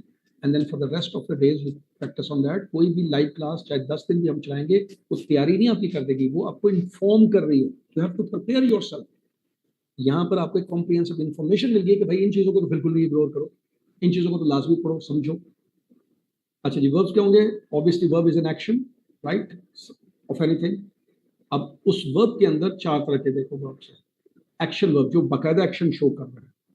वर्ब क्या है? Expressive an action, number 1. Occurrence, किसी चीज की अकरेंस, और स्टेट ऑफ बीइंग, किसी के होने की स्टेट को बयान करता है. अब उसमें एक तो होगा जो मेन एक्शन होता है, जैसे she runs every morning, he cooks, they watch, they play, no, ये all are action verb because they are showing actions. ठीक है. लिंकिंग वर्ब जो होगा उसके बाद एक्शन नहीं आएगा, उसको लिंकिंग वर्ब करेगा. It connects, it gives the more information about the subject. ठीक है. The cake smells delicious. ठीक है. अब यहाँ पर इसके बाद केक, यहाँ पे जो वर्ब है ये लिंकिंग वर्ब है, या इज, आर, एम, वो भी लिंकिंग वर्ब्स है जो रेस्ट ऑफ द पार्ट या सेंटेंस के साथ जोड़ते हैं, जिसमें आप इन्फो, जैसे कि he is a student, is जो है वो लिंकिंग वर्ब है. He is an intelligent student, an intelligent, तो ही के बारे में वो इन्फॉर्मेशन दे रहा है कि वो इंटेलिजेंट स्टूडेंट है, तो इज वहाँ पर लिंकिंग वर्ब है. एक्शन, अब ऑक्सिलरी वर्ब जब होगा जब उसके बाद कोई एक्शन आएगा. For example, he is going to the park. अब ये देखो एक्शन आ गया, going to the park. Then we call auxiliary verb, जिसको हम हेल्पिंग वर्ब भी कहते हैं. We call it helping verb. Modal verbs हैं that show any kind of possibility, permission, obligation, should, would, जो आते हैं ना, कैन, मे है, कैन है, कुड है, ये सब मॉडल वर्ब्स हैं, राइट. एडजेक्टिव्स, एडजेक्टिव का एक ही फंक्शन है कि वो नाउन या प्रोनाउन के बारे में कुछ बताए, सिंपल. अभी इस बेसिक डेफिनेशन को आप ना देखो, अब मेरी बात को गौर से सुनो. एडजेक्टिव क्या है? That is telling you something about the noun. That's a simple conceptual definition. ठीक है. अब वो अगर उसके बारे में, जैसे ये देखो, अगर उसके बारे में सिर्फ बात कर रहा है, उसकी कुछ पॉजिटिव नेगेटिव बता रहा है तो वो डिस्क्रिप्टिव कहलाएगा. अगर वो उसकी कोई क्वांटिटेटिव बता रहा है, जैसे कि ये 5 एप्पल्स है, तो वो क्वांटिटेटिव एडजेक्टिव होगा. अगर वो उसकी तरफ इशारा कर रहा है तो वो डेमोन्स्ट्रेटिव एडजेक्टिव होगा. ठीक है जी. स्पेसिफिक थिंग के बारे में. पोजेसिव एडजेक्टिव होगा जब वो उसके बारे में क्या कहते हैं, पोजेशन उसकी बता, जैसे प्रोनाउन आप पढ़े थे, पोजेसिव प्रोनाउन, वो एडजेक्टिव भी है क्योंकि वो बुक के बारे में बता रहा है. ठीक है. इंटरोगेटिव्स होंगे कि जैसे it is asking a question, used in a question, right. Which movie, of course movie के बारे में। एडजेक्टिव तब होता है ना जब हम वो चीज उसको डिस्क्राइब कर रही है, नाउन को, ये प्रोनाउन के बारे में। अच्छा, यहाँ पर हो सकता है आप में से बहुत से स्टूडेंट्स को एक कंफ्यूजन हो रही है, अच्छा जी ये वो प्रोनाउन भी है और ये एडजेक्टिव भी है, ये कैसे है? तो ये जरा एक समझ लो। देखो, एक आई है फॉर एग्जांपल, मैं यहाँ पे अब लिख नहीं रहा वर्ड्स के ऊपर, स्मॉल आई। अगर आई मैं आपके सामने लिख दूँ तो दैट इज व्हाट। मैं अक्सर क्लास में पूछता तो मुझे कहते हैं जी ये प्रोनाउन है, तो कहता नहीं ये लेटर है, आई इज ए लेटर। आई को कैपिटल करें तो ये प्रोनाउन बन गया, because it is a word and now it gives a meaning, right? ठीक है, यही जब इसका function subject as a sentence के शुरू में होगा, as a doer of action होगा, तो ये सब्जेक्ट कहलाएगा, राइट? तो एक चीज की डिफरेंट डायमेंशंस हैं, तो ये उस हिसाब से अगर देखो इस एंगल से आपको समझ आ जाएगी कि ये एडजेक्टिव है। कंपैरेटिव एडजेक्टिव्स, ठीक है, comparing two things, she is taller than him, तो ये टॉलर उसी की बात हो रही है, शी इज की, और वो कंपेयर करिए दूसरे के साथ। Superlative adjectives describe the highest degree, उसकी हाईएस्ट डिग्री को बयान करते हैं, जैसे टॉलर कंपेयर के लिए हो जाएगा और tallest the highest degree. Same is the case with the adverbs, ठीक है। एडवर्ब कौन से हो गए जी? Adverb of manner, adverb of time. Adverb क्या होगा? एडवर्ब सिर्फ और सिर्फ वर्ब के बारे में, दूसरे एडवर्ब के बारे में और एडजेक्टिव के बारे में बात करें। Telling anything about number 1 verb, number 2 adjective, number 3 उस एडवर्ब के बारे में। जैसे कि ये देखो, शी सिंग्स ब्यूटीफुली, अब ये सिंग्स के बारे में बता रहा है, ब्यूटीफुली, दैट्स एन एडवर्ब, उसका अंदाज बता रहा है, ठीक है, how an action is performed, ठीक है। We will leave soon or we will leave tomorrow, whatever, ये टाइम, एडवर्ब ऑफ टाइम, कि वो एक्शन कब हो रहा है, मतलब बताएं एक्शन के बारे में रहा है। एडवर्ब बताएगा आपको एक्शन के बारे में। Adverb of place, indicate where the action takes place, he looked everywhere, अब ये लुक के बारे में, everywhere for his keys. Adverb of frequency, how often this action occurs, जो भी एक्शन हो रहा है वो कितनी दफा होगा। She always wakes up early in the morning, ये ऑलवेज, यानी उसकी फ्रीक्वेंसी बता रहा है। Adverb of degree, explain the intensity, I am very happy, I am very happy, you know, I am very happy. अब हैप्पी को देखें तो वो तो एडजेक्टिव है, आई एम वेरी हैप्पी, ये एडवर्ब ऑफ डिग्री है। प्रपोजिशंस, प्रपोजिशन का क्या काम है जी? ना is the relationship of a noun और प्रोनाउन टू अनदर वर्ड, किसी भी नाउन या प्रोनाउन को दूसरे वर्ड के साथ जोड़ता है, right? The book is on the table, book की बात हो रही है, टेबल के साथ कनेक्ट किया जा रहा है, that is called preposition, and this is called preposition of place, ठीक है जी। She arrived before noon, noon is also a noun, ठीक है जी। शी इज ए प्रोनाउन और बिफोर नाउन उसके बारे में बता रहा है कि नाउन के बारे में, but it is talking about the time. Preposition of direction क्या होगा? ये मूवमेंट को शो करेगा, किस डायरेक्शन में जाए। He walk toward the park, park is a noun, तो जैसे मैंने कहा कि नाउन और प्रोनाउन टू अनदर वर्ड, किसी भी वर्ड के साथ जोड़ेंगे और वो ऑब्जेक्ट की फॉर्म में होगा हमेशा, तो याद रखिएगा, ठीक है जी। Conjunction is that connects the words, phrases और क्लॉजेस, जैसे कि इसकी भी 3 किस्में आएंगी, coordinating conjunction, subordinating conjunction, correlative conjunction.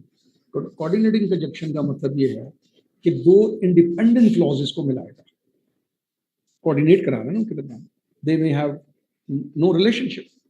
I wanted to go, वैसे तो एक इंडिपेंडेंट तौर पर लिखा जा सकता है, आई वाज टू टायर्ड एक डिफरेंट थॉट है, दोनों डिफरेंट थॉट है, ठीक है जी। ये आगे चल के आपको सेंटेंस की डेफिनेशन, क्लॉज की डेफिनेशन ये भी समझ आ जाएगी, मैं आगे चल के वो एक्सप्लेन करता हूँ। इस वक्त चूंकि मैं पार्ट्स ऑफ स्पीच बता रहा हूँ तो मैं क्विकली उनका एक आपको उस पर नजर दौड़ा रहा हूँ। दोनों इंडिपेंडेंट क्लॉजेज होती है, दोनों इंडिपेंडेंट क्लॉज का मतलब दोनों इंडिपेंडेंट सेंटेंस के तौर पर लिखे जाते हैं, इनके दरमियान कोई रिलेशनशिप नहीं, but you are showing a relationship, इनके दरमियान कोऑर्डिनेट करवा के एक थॉट कन्वे करना चाह रहे हो, एक आइडिया देना चाह रहे हो, तो आप हमेशा कॉमा लगा के, कोऑर्डिनेटिंग कंजक्शन फ्रेम वाइज होते हैं, एफ का मतलब फॉर, ए का मतलब एंड, एन का मतलब नॉर, बी का मतलब बट, ओ का मतलब और, वाई का मतलब जेट, एंड एस का मतलब सो। और आपको पता ही किस लिए इस्तेमाल होता है, फॉर रीजन के लिए होता है, ए एंड जो है वो एडिशन के लिए होता है, बट कंट्रास्टिंग के लिए होता है, राइट? डिटेल में आपने पढ़ा ही होगा इसके बारे में। So I wanted to go but I was too tired, तो ये होगा जी कोऑर्डिनेटिंग कंजक्शन। सबऑर्डिनेटिंग कंजक्शन ये होगा जो दो, एक डिपेंडेंट और एक इंडिपेंडेंट क्लॉज को मिलाता है। I stayed home because it was raining, reason बता रहा है, ठीक है। I stayed home because it was raining, ये 2 इंडिपेंडेंट सेंटेंसेस नहीं है, एक डिपेंडेंट है और एक, यानी आपस में एक दूसरे का लिंक है। I stayed home because it was raining, right? तो बिकॉज की वजह से ये डिपेंडेंट क्लॉज बनती है, this is an independent clause, because it was raining, और इसको कनेक्ट कर दिया, ठीक है। और ये as a cause and effect आपको नजर आ रहे हैं। मैं रुका तो उसकी वजह ये है, जबकि इन दोनों के दरमियान आपको कोई रिलेशनशिप नहीं है। Correlative adjection come in pairs. Correlative adjective होते हैं जो डबल एडजेक्टिव्स होते हैं, आइदर और, नाइदर नॉर, ऑल्दो येट, ये सारे कोरिलेटिव एडजेक्टिव होते हैं, ठीक है जी। आइदर यू और आई विल गो, ये हमेशा जोड़े की शक्ल में आएंगे, ठीक है। और दो नाउन्स के बारे में, दो चीजों के बारे में आपको बताएंगे। इंटरजेक्शन इज एन एक्सप्रेशन जो बेसिकली फीलिंग, सेंसेशन, इमोशंस को एक्सप्रेस करने के लिए यूज होगा, ठीक है। इट इज नॉट नेसेसरी कि वो वाओ के साथ आएगा। जिस भी सेंटेंस के अंदर आपको वैसे फीलिंग्स आती हैं, इमोशंस की बात हो रही है, तो वहां पर आप इट्स अ फैंटास्टिक वेदर, तो आप आगे एक्सक्लेमेशन मार्क लगाओगे। वो कि these are specific expression sounds है, वाओ, ओप्स, हाय, उनके साथ इंटरजेक्शन लगा रहे हो। बट इंटरजेक्शन या एक्सक्लेमेशन मार्क आपने ये ज़हन में रखना है कि that is used for when some expression is expression of emotions, of feelings and sensation जो है वो होगा, वहां पर आपको ये इंटरजेक्शन मार्क लगाना पड़ेगा। ये पार्ट्स ऑफ स्पीच है जिनके बारे में आपको पता होना चाहिए। एनीवे जी, कम टू द सेंटेंस, बड़ा इंपॉर्टेंट पोर्शन आ रहा है, ये जल्दी से पढ़ लेते हैं। सेंटेंस तब होगा जब वो कंप्लीट थॉट देगा। अगर वो थॉट कंप्लीट नहीं है तो वो सेंटेंस नहीं है। नीचे मैं एग्जांपल दे रहा हूं, ठीक है। अगर मैं फॉर एग्जांपल, ये देखो लिखा हुआ है she loves to read books, ये कंप्लीट थॉट है, बात समझ आ गई है, सोचना नहीं पड़ रहा, कोई मेंटल स्ट्रगल नहीं करनी पड़ रही। अगर लिखा हो since she loves to read book या ऑल्दो शी लव्स, ये सेंटेंस नहीं रहेगा। अगर आपने इसके आगे कॉमा लगा दिया तो ये फ्रेगमेंट बन जाएगा। फ्रेगमेंट का मतलब इनकम्प्लीट थॉट। सेंटेंस तब होता है जिसमें एक सब्जेक्ट होगा और एक प्रेडिकेट होगा।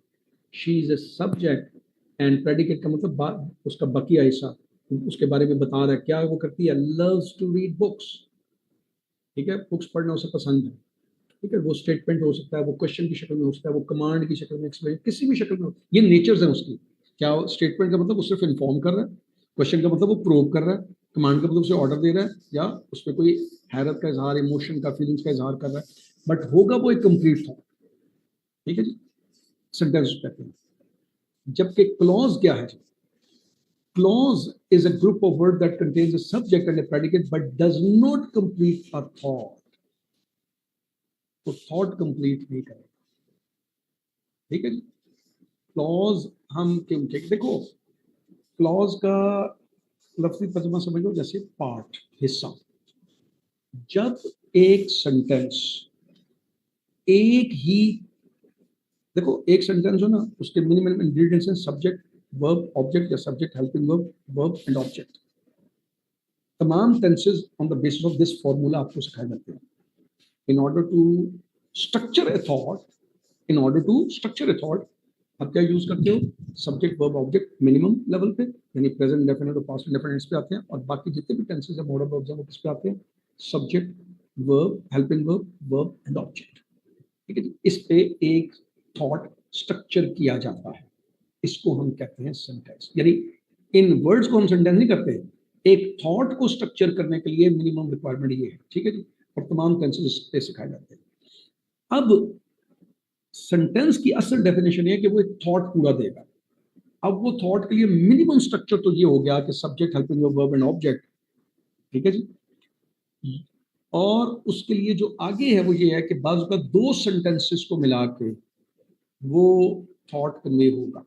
अब उस केस में जो दोनों पार्ट्स हैं उनको हम क्लॉज कहेंगे, क्योंकि वो अब इंडिपेंडेंट अपना मीनिंग कन्वे नहीं कर रहे, वो दोनों मिलेंगे तो एक थॉट कन्वे होगा। वो थॉट को आप जहन में रखें, सेंटेंस की डेफिनेशन थॉट जहन में रखते हैं। थॉट को कन्वे करने के लिए हम जो दो पार्ट्स को या जो बज़ाहिर दो सेंटेंस को मिला रहे हैं उनको हम टर्मिनोलॉजिकली या ग्रामर के जुबान में हम कहेंगे क्लॉज है। A clause is a group of words that contains the subject and predicate but does not complete a thought. अब उसकी नौयत क्या हो सकती है कि क्या वो अपने मीनिंग को खुद कन्वे कर सकता है, जैसे एक सेंटेंस है उसको इंडिपेंडेंट क्लॉज कहेंगे। है वो सेंटेंस ही, एक्चुअली है वो सेंटेंस ही, मगर अब वो इसलिए क्लॉज कहला रहा है because it is connected with another sentence to convey one single thought, to convey one single thought. मैं आगे नीचे एग्जांपल आ रही है अभी, ठीक है जी। तो ये चीजें में रखना है, वो सेंटेंस इंडिपेंडेंट है, अगर उसको अकेले लिख भी दें तो वो अपना मीनिंग तो कन्वे कर सकता है, लेकिन हम उसको इसलिए क्लॉज बोल रहे हैं क्योंकि अभी वो खुद पूरा मीनिंग नहीं देगा, उसको किसी और के साथ लिख के एक नया थॉट कन्वे कर रहा है। डिपेंडेंट क्लॉज वो होगा जो अपने मीनिंग खुद कन्वे कर ही नहीं सकता, इसको डिपेंड करना ही है, इसको सहारा लेना है डिपेंडेंट का। नीचे एग्जांपल देखिए, देखो enjoys playing soccer, अब ये देखा जाए तो है तो सेंटेंस है, ठीक है, ये पूरा थॉट है, पूरा थॉट है, लेकिन हम इसको क्यों क्लॉज करें, अभी देखें नीचे, ऑल्दो शी वाज टायर्ड, अब ये ऑल्दो अपना मीनिंग कन्वे नहीं कर सकता, ठीक है। ऑल्दो अगर मैं यहाँ पर इसको ना लिख दूं,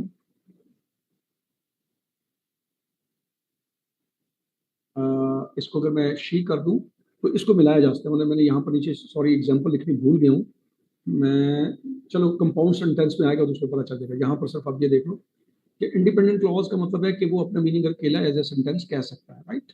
जैसे ये सेंटेंस है, ये सेंटेंस है, हम क्लॉज तो तब बोल रहे हैं ना जब उन दोनों को मिलाएंगे, दो सेंटेंसेस को एक थॉट देना चाहेंगे, तब हम उसको क्लॉज बोलेंगे, हो गई ये सेंटेंस।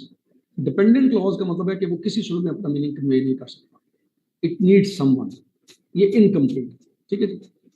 अब दोनों को जब हम मिलाएंगे तो एक थॉट बनेगा, तो हम ऐसे सेंटेंस को नाम देंगे, ठीक है जी। अगर दो इंडिपेंडेंट मिलेंगे हम उसको कंपाउंड कहेंगे, अगर एक इंडिपेंडेंट और एक डिपेंडेंट होगा तो हम उसको कॉम्प्लेक्स कहेंगे। नीचे जाके उनकी स्ट्रक्चर की पहचान की है।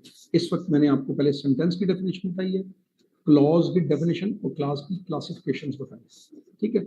जब मैं नीचे स्ट्रक्चर पे जाने जा रहा हूँ, ये देखिए नीचे आ गया सिंपल सेंटेंस, कंपाउंड्स, तो यहाँ पर अभी आपको क्लॉज क्लैरिटी से समझ, बस आपने ये ध्यान में रखना है कि क्लॉज हम तब कह रहे हैं जब आप दो सेंटेंसेस को मिला के एक थॉट देना चाह रहे हैं, क्योंकि सेंटेंस की डेफिनेशन है थॉट।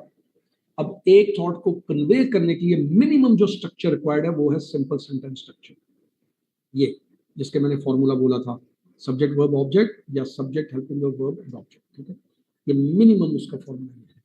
जब उस सेंटेंस उसी थॉट को हमने क्या कहते हैं दो सेंटेंसेस की शक्ल में कहना, तो ऐसे को हम कहेंगे, ऐसे स्ट्रक्चर को हम कहेंगे कंपाउंड स्ट्रक्चर, ये कंपाउंड, ठीक है जी।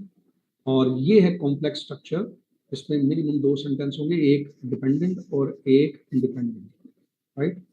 ये मैं अब इसकी डिटेल बताता हूँ। देखो सिंपल सेंटेंस क्या हो गया, the dog barked, she went to the store, right.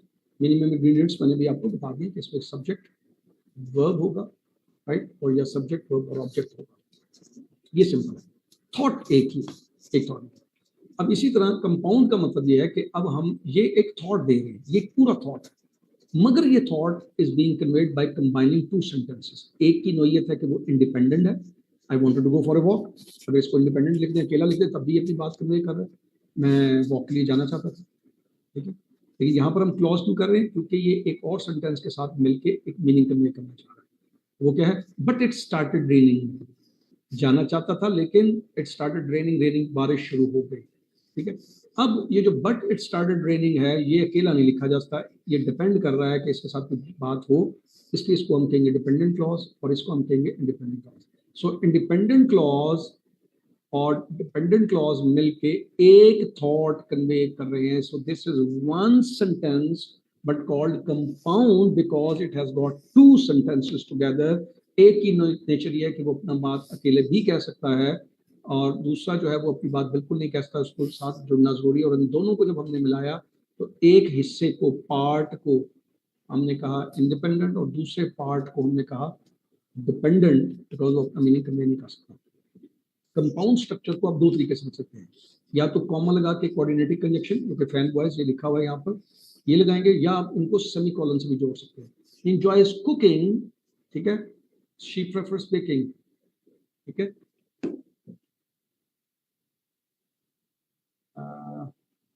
यहाँ पर एक गलती हो गई, मुझे टाइप करना चाहिए था, उसी को लिख लेते हैं। He wanted to go for a walk, ठीक है, it started raining.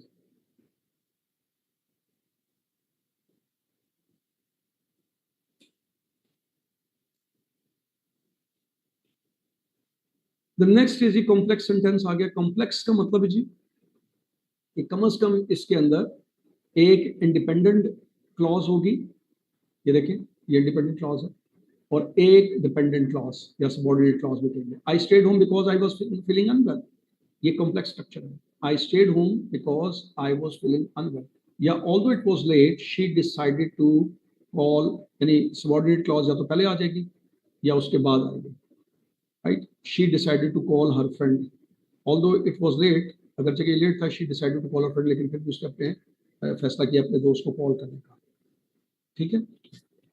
So dependent clause होगी वो, जैसे मैंने बताया कि एक कंप्लीट सेंटेंस नहीं है, राइट, लेकिन जो इंडिपेंडेंट है वो एक कंप्लीट सेंटेंस है, उसके साथ मिलेंगे और सबऑर्डिनेट कंजक्शन लगाएंगे तो ये कॉम्प्लेक्स स्ट्रक्चर बन जाएगा। कॉम्प्लेक्स, कंपाउंड कॉम्प्लेक्स क्या होगा जी? एक कंपाउंड, देखो लफ्ज क्या है, कंपाउंड कॉम्प्लेक्स, मतलब कॉम्प्लेक्स का मतलब बात घुमा के की। I stayed home because I was feeling unwell, I mean यहाँ पर आप उसकी रीजनिंग कर रहे हो, because I was unwell, and से कॉम्प्लेक्स सेंटेंस आप डिटेल बता रहे हो उसकी, ये मैथमेटिकली अगर बताऊं तो। कंपाउंड कॉम्प्लेक्स का मतलब ये है कि उसमें भी दो सेंटेंसेस हैं, एटलीस्ट टू इंडिपेंडेंट क्लॉजेस उसके अंदर होंगी and at least one dependent clause. एक कॉम्प्लेक्स कंपाउंड, कंपाउंड का मतलब ये दो है कि अब इस पे कम से कम दो इंडिपेंडेंट क्लॉजेस होंगी, कंपाउंड स्ट्रक्चर का होगा और उसको साथ एक डिपेंडेंट क्लॉज मिला के कॉम्प्लेक्स बनाया गया। व्हेन आई गॉट होम, ये है डिपेंडेंट, आई मेड डिनर, ये इंडिपेंडेंट है, my sister wash the dishes, ये भी इंडिपेंडेंट है। इन दोनों इंडिपेंडेंट को तो कॉमा लगा के और कोऑर्डिनेटिव कंजक्शन लगा के आपने एक्सप्लेन किया, ठीक है, और उससे पहले आप एक डिपेंडेंट क्लॉज लगा दी और एक थॉट कन्वे हो गया कि जैसे ही मैं घर पहुंचा मैंने डिनर बनाया और मेरी बहन ने बर्तन धो दिए। अभी देखो एक थॉट हो गया, एक आइडिया दे दिया आपने। She loves to travel, independent है, because it's exciting, because it exciting is जो है वो सबऑर्डिनेटिंग है, ठीक है, बट ये डिपेंडेंट क्लॉज है, बट शी हेट्स पैकिंग, ठीक है। So she loves to travel because it's exciting but she hates packing. अब ये कॉम्प्लेक्स पूरा थॉट बन गया, कंपाउंड कॉम्प्लेक्स थॉट बन गया, एक थॉट दे दिया, ठीक है जी। तो ये सेंटेंसेस के स्ट्रक्चर है जो बेसिकली आपको पता होना चाहिए। हमारे पास 11-26, ओके। इसी तरह सेंटेंस स्ट्रक्चर के अंदर आ जाते हैं जी कंडीशनल सेंटेंसेस। कंडीशन का मतलब क्या है कि there is always a condition and then there is a result, one is a cause and one is the result, conditional sentences को कहेंगे। तो चार तरह के कंडीशनल सेंटेंसेस हैं, ठीक है, मैं उनकी डेफिनेशन एग्जांपल बताता हूँ। Zero conditional, when we use zero conditional, when you use zero condition, when you present the general truths of facts or situation, ठीक है। मिसाल के तौर पर इसमें कोई प्रोबेबिलिटी, कोई पॉसिबिलिटी नहीं दिखाएंगे, it is, there is a cause and there is a happening or result of that, दोनों होने ही होने, it's a fact, it's a truth, it does not change, it's not hypothetical, it's not probability, it's not any possibility, it's a fact। एक चीज होगी दूसरी लाजमी होगी। मिसाल के तौर पर if you heat water to 100 degrees Celsius it boils, fact है। और कंडीशन क्या है? कंडीशन हम क्यों कह रहे हैं? कंडीशनल का मतलब उसमें एक कॉज है, एक उसका रिजल्ट है, एक कंडीशन है, एक उसका रिजल्ट है। अब वो रिजल्ट क्या प्रोबेबिलिटी पे बेस करता है या ट्रूथ के ऊपर, फैक्ट के ऊपर बेस करता है? तो जो फैक्ट के ऊपर उसका फैक्ट बेस करेगा हम उसको जीरो कंडीशन कहेंगे, ठीक है जी। और उसमें पहला अगर प्रेजेंट सिंपल है तो दूसरा भी प्रेजेंट सिंपल होगा, it boils, water heats, heat water to 100 degree Celsius, it boils. First conditional का क्या मतलब होगा जी? ठीक है, first condition is used for real and possible situation, real मतलब पॉसिबल सिचुएशन इन फ्यूचर। इसमें एक प्रेजेंट सिंपल होगा, इफ इट रेन्स टुमारो, ये प्रेजेंट सिंपल है, रियल सिचुएशन है, और उसकी पॉसिबल सिचुएशन क्या होगी? आई स्टे एट होम, ठीक है, ये उसकी पॉसिबल सिचुएशन है फ्यूचर के लिए, but it is likely to happen, ठीक है, ये फैक्चुअल है, हो सकता है, पॉसिबिलिटी है, होगा, बट रियल सिचुएशन अगर रियल में बारिश हो जाती तो रुकेगी। This is called first condition. Second condition ये है कि is used for the hypothetical unreal situation. Present या फ्यूचर के अंदर जो होगी कंडीशन जो भी है उसकी आगे जो पॉसिबिलिटी जो है वो उसके होने के चांसेस जरूरी नहीं कि हो, रियल नहीं है, वो हाइपोथेटिकल है, मफरूजे पे बेस करते हैं। If I had $1 million I would travel the world. अब ये देखो, ये हाइपोथेटिकल है, ये है सेकंड कंडीशन, ठीक है जी। I would travel the world if I, जैसे हम कहते हैं ना, मैं अगर मेरे पास ये होगा, मैं जैसे लिखा हुआ है, इफ आई हैड $1, मेरे पास पैसे हों तो मैं ये करूंगा, मैं करूंगा, पता नहीं, ये तो बात की बात है करोगे, but it's not real, it's hypothetical. Third condition क्या होगी जी? If the third condition is used to talk about unreal situation in the past, यानी ये काश अगर होता, ऐसा हो जाता तो ऐसा हो जाता, राइट। यानी ये पास्ट में भी हुआ नहीं है, ये पास्ट में भी हुआ नहीं है, अनरियल है नहीं है, ये एक काश के मफरूजे में आ रहा है, काश, ख्वाहिश है, हुई नहीं है। If I had known about the party I would have gone, अगर मुझे पार्टी का पता होता मैं चला जाता। पास्ट में भी हुआ नहीं, ना ही उसे पता चला, ना वो गया, ठीक है, बात समझ आ गई। This is called third condition. तो ये 4 conditional sentence, 0 condition, first condition, second condition, third condition sentence है। ये स्ट्रक्चर भी आपको पता होना चाहिए। इस केस में हैड यूज होगा और आगे वुड हैव यूज होगा। सेकंड कंडीशन में हैड यूज होगा तो वुड ओनली यूज होगा because it is telling about the probability in the future. This is about only about the past, जिससे पास्ट के अंदर ही होगा। हाइपोथेटिकल रिजल्ट भी उसका पास्ट है, पास्ट के अंदर रिजल्ट है, ठीक है। अच्छा जी,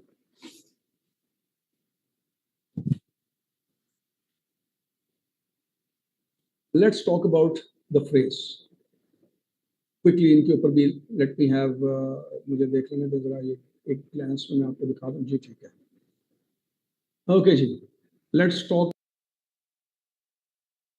अबाउट फ्रेज। फ्रेज क्या होगा? कभी भी ये सेंटेंस नहीं है, सिंपल सी बात है, मगर इसके बगैर सेंटेंस कंप्लीट नहीं हो सकता, इसके बाद बात कंप्लीट नहीं हो सकती। Phrase is a group of word that work together to convey particular meaning but does not contain a subject verb pairing and cannot stand alone as a complete sentence। खुद मीनिंग नहीं होगा, लेकिन ये meaning को convey करने के लिए किसी सेंटेंस पे लगना जरूरी है। It's the combination of 2-3 words, ठीक है, एज ए सिंगल यूनिट के तौर पर काम करता है with in a sentence, right. और इसके बहुत सारे रोल होंगे जो अभी नीचे चल के पता चलते हैं। मिसाल के तौर पर फ्रेज, फ्रेज तो हो गया ना कॉम्बिनेशन, जैसे ये the quick box brown fox, the phrase है। Phrase is the combination of 2-3 words. अब वो फंक्शन कैसे करेंगे? if it is behaving like a noun working as a subject, if it is behaving like a noun it is working as a subject, ठीक है, as a noun or pronoun ये behave कर रहा है, तो फिर इसको हम noun phrase कहेंगे। the quick brown fox jumped over the lazy dog, ठीक है जी। ये जो quick brown fox है, it is a noun phrase, इसको हम noun phrase कहेंगे, ये phrase है, बट ये कैसे बिहेव कर रहा है? As a doer, as a subject या प्रोनाउन के तौर पर बिहेव कर रहा है, हम इसे नाउन फ्रेज करेंगे। ये पहचान है, ये ज़हन में रखना है। बाज़ ये भी होता है कि एडजेक्टिवल फ्रेज है तो वो बीच में ऑप्शन आ जाता है कि जी ये एडजेक्टिवल फ्रेज भी है, अच्छा ये तो प्रपोजिशन से शुरू हो रहा है, ये तो प्रपोजिशनल फ्रेज होगा, तो वो डिफरेंस भी आगे मैं चल के बताता हूँ।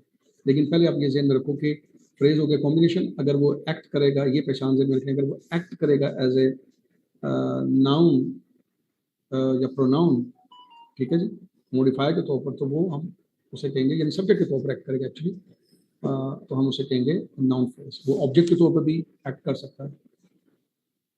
Prepositional phrase, a prepositional phrase starts with the preposition and includes its object, ठीक है, यानी प्रपोजिशनल फ्रेज के अंदर उसका एक ऑब्जेक्ट, उसके अंदर ऑब्जेक्ट होगा। The cat sat on the mat, on the mat, ये प्रपोजिशन से शुरू हो रहा है। The cat sat on the mat, right, it is beginning with the preposition on, that is called the prepositional phrase, ठीक है। this can work as an adverbial phrase because ये set के बारे में बता रहा है, लेकिन अभी मैंने इसको हाईलाइट किया ताकि ये preposition से शुरू हो रहा है तो ये prepositional phrase है। डिफरेंस मैं आगे चल के बताता हूँ। adjectival phrase, the bright red car, अब ये जो bright red car है ये adjectival phrase है, right, because ये it is telling you about the adjective, it is telling you about, sorry, car noun. Adjective phrase describes or modifies noun or pronoun. The third is adverbial phrase. उसका क्या function होगा? वो phrase लगेगा verb के बाद, जैसे ही completed the task, task के बारे में बता रहा है इन रिकॉर्ड टाइम, अब ये टास्क के बारे में बता रहा है, सेंटेंस के ऊपर आप गौर करेंगे तो पता चलेगा कि ये एडजेक्टिवल फ्रेज है, नाउन फ्रेज है, एडवर्बियल फ्रेज है। जैसे कि द ब्राइट रेड कार, अब ये जो ब्राइट रेड है ना, ये कार के बारे में बता रहा है, तो ये एडजेक्टिवल फ्रेज है, राइट। ये on the mat, it is prepositional phrase. It is also behaving like an adverbial phrase, but it is a preposition because it begins with the preposition. Noun phrase is working as a subject or may work as an object or a complement.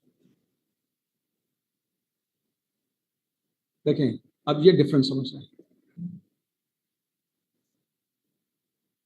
ये noun phrase का can stand alone as a subject और object, पहली निशानी इसकी ये जरूर रखिए। The beautiful garden noun phrase है, ये एज ए सब्जेक्ट या ऑब्जेक्ट के तौर पर स्टैंड अकेले कर सकता है। Prepositional phrase begins with the preposition and often cannot stand alone. In the morning, ठीक है। अब इसको क्या कहते हैं, इसके बारे में कोई ना कोई चीज बतानी, needs more information to form a complete thought, ठीक है। In the morning, he wake up early in the morning. In the morning is a prepositional phrase, right? Adjectival phrase describes a noun, वो specifically noun के बारे में बात करेगा। The car with the red roof, ठीक है। ये पूरे का पूरा द कार विद ये sorry with the red roof जो है, that is telling you about the car. Adverbial phrase often begins with the preposition and modifies a verb. With great skills, modifies the action and explain how something is done. Oh my God, यहाँ से sentence missing हो गया, ठीक है। Okay, for example, he managed the conflict with great skills. Okay. He managed all his tasks with great skills. So this is adverbial phrase because it's telling about the tasks. So ये basic चीजें आपको अपने ज़हन में रखनी है, इनको detail में पढ़ना है, इनको समझना है, ताकि इनके बारे में जो क्वेश्चन आए आप उनको आइडेंटिफाई कर सको। हमारे जो LMS पे आपको क्वेश्चंस मिलेंगे, उन एक्सरसाइजेज मिलेंगी, लेकिन उससे पहले आपको इन चीज़ों को डिटेल में पढ़ना है। उसके बाद आप उन एक्सरसाइजेस को करें ताकि make yourself familiar with all the grammatical rules so that you can easily identify. एक सेकंड जी, मैं नेक्स्ट जो चीज़ है वो निकाल लूँ।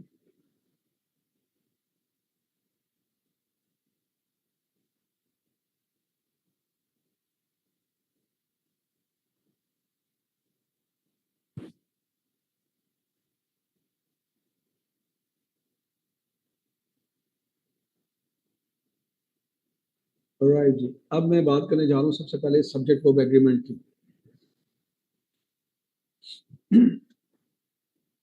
Subject verb agreement basic sentence की कंस्ट्रक्शन अभी मैंने आपको बताई कि एक सेंटेंस का कॉन्सेप्ट जो मैंने दिया है कि कॉन्सेप्ट डेफिनेशन उसकी दी है कि sentence is a complete thought. तो उस कंप्लीट थॉट को एक्सप्रेस करने के लिए the minimum requirement is subject and verb, और फिर उसके बाद सब्जेक्ट वर्ब ऑब्जेक्ट या subject helping verb and object. तमाम टेंसेस के अंदर, मॉडल वर्ब्स के अंदर ये फॉर्मूला यूज होता है। ये it is a simple sentence structure. When we talk about the subject and verb agreement, उसका मतलब क्या है जी? That according to the formula of every sentence, the verb must agree with the subject. Means must agree with the subject का मतलब must be according to the subject. If the subject is singular, उसके verb, उसके साथ जो verb आएगा वो singular होना चाहिए। If the subject is plural, इसके साथ plural verb होना चाहिए। ये एक सिंपल मतलब है।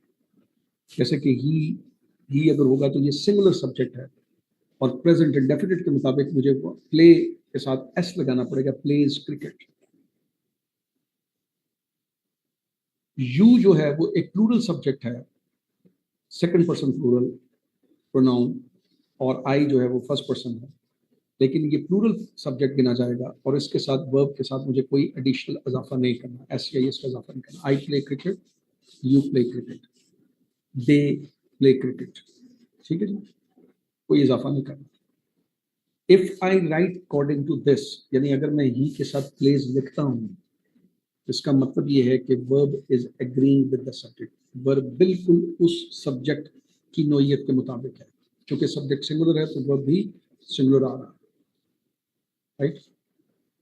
अगर मैं ही प्ले लिख देता हूँ क्रिकेट, तो इसका मतलब है कि वर्ब एग्री नहीं कर रहा, और उसका ये भी है मतलब कि मुझे वो टेंस नहीं आता, I don't know that tense. ये मतलब है आसान जुबान में इसका, ठीक है। अब सब्जेक्ट वर्ब एग्रीमेंट के लिए जब आपको एक सेंटेंस आता है, एक सेंटेंस के अंदर अगर ये इशू है कि वहां पर वर्ब और सब्जेक्ट के एग्रीमेंट को आइडेंटिफाई करना है और देखना है कि वो ठीक है या नहीं है, तो वो इतने सिंपल सेंटेंसेस नहीं देगा, वो डिफरेंट टाइप ऑफ सेंटेंसेस देगा, जिससे उसको अंदाजा होगा कि आप सब्जेक्ट को आइडेंटिफाई भी कर सकते हो, ये डिटरमिन भी कर सकते हो कि वो सब्जेक्ट सिंगुलर है या प्लूरल है, और उसके मुताबिक आप उसके और वर्ब के दरमियान एक कंसेंसस, एक एग्रीमेंट देख सकते हो, ठीक है जी। मैं यहाँ पर व्हाइट बोर्ड नहीं यूज कर रहा, मिसाल के तौर पर मैं शायद देखता हूँ इसके साथ, ओके, अगर मैं इसको शेयर कर पाया,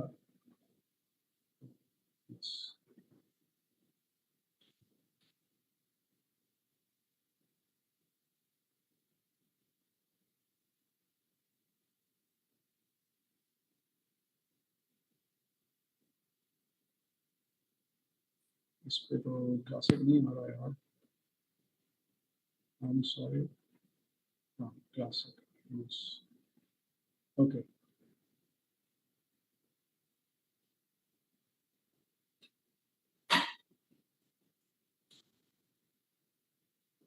Not only the principal,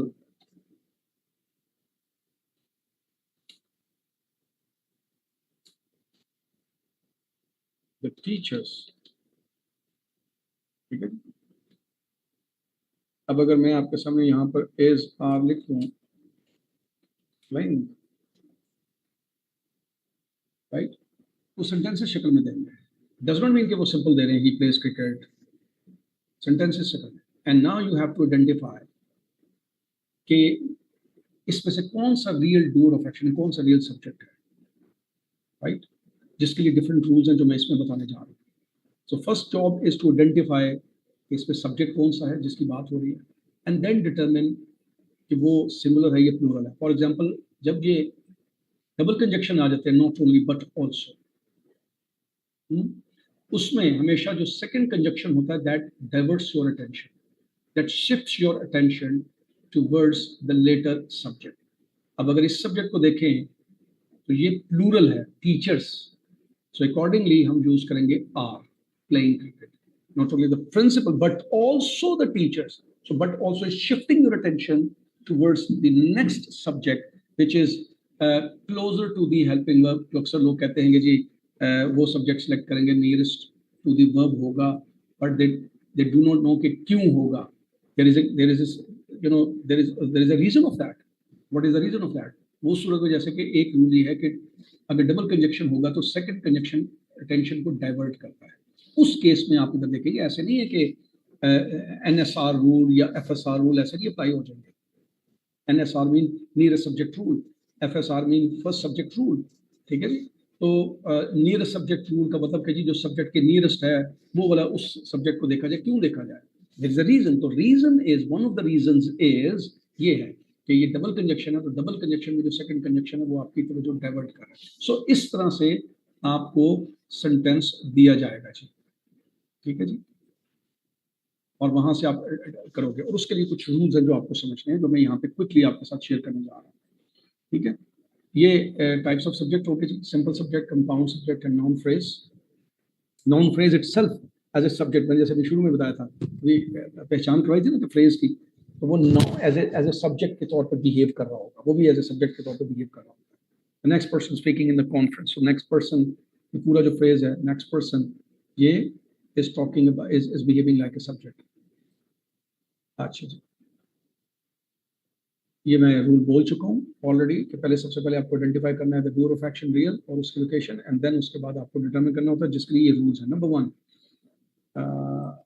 यहाँ पर when two subjects are joined by and, ये याद रखें, जब भी दो सब्जेक्ट्स को and से ज्वाइन करेंगे तो वर्ब प्लूरल होगा। फर्स्ट रो, कुछ रूल्स हैं यहाँ पर मैं एक्सप्लेन करने जा रहा हूँ, not all, that is not possible, but कुछ रूल्स आपको कर रहा हूँ, लेकिन मकसद करने का कि आपको आइडिया हो जाए कि ये रूल्स हमने पढ़ने हैं।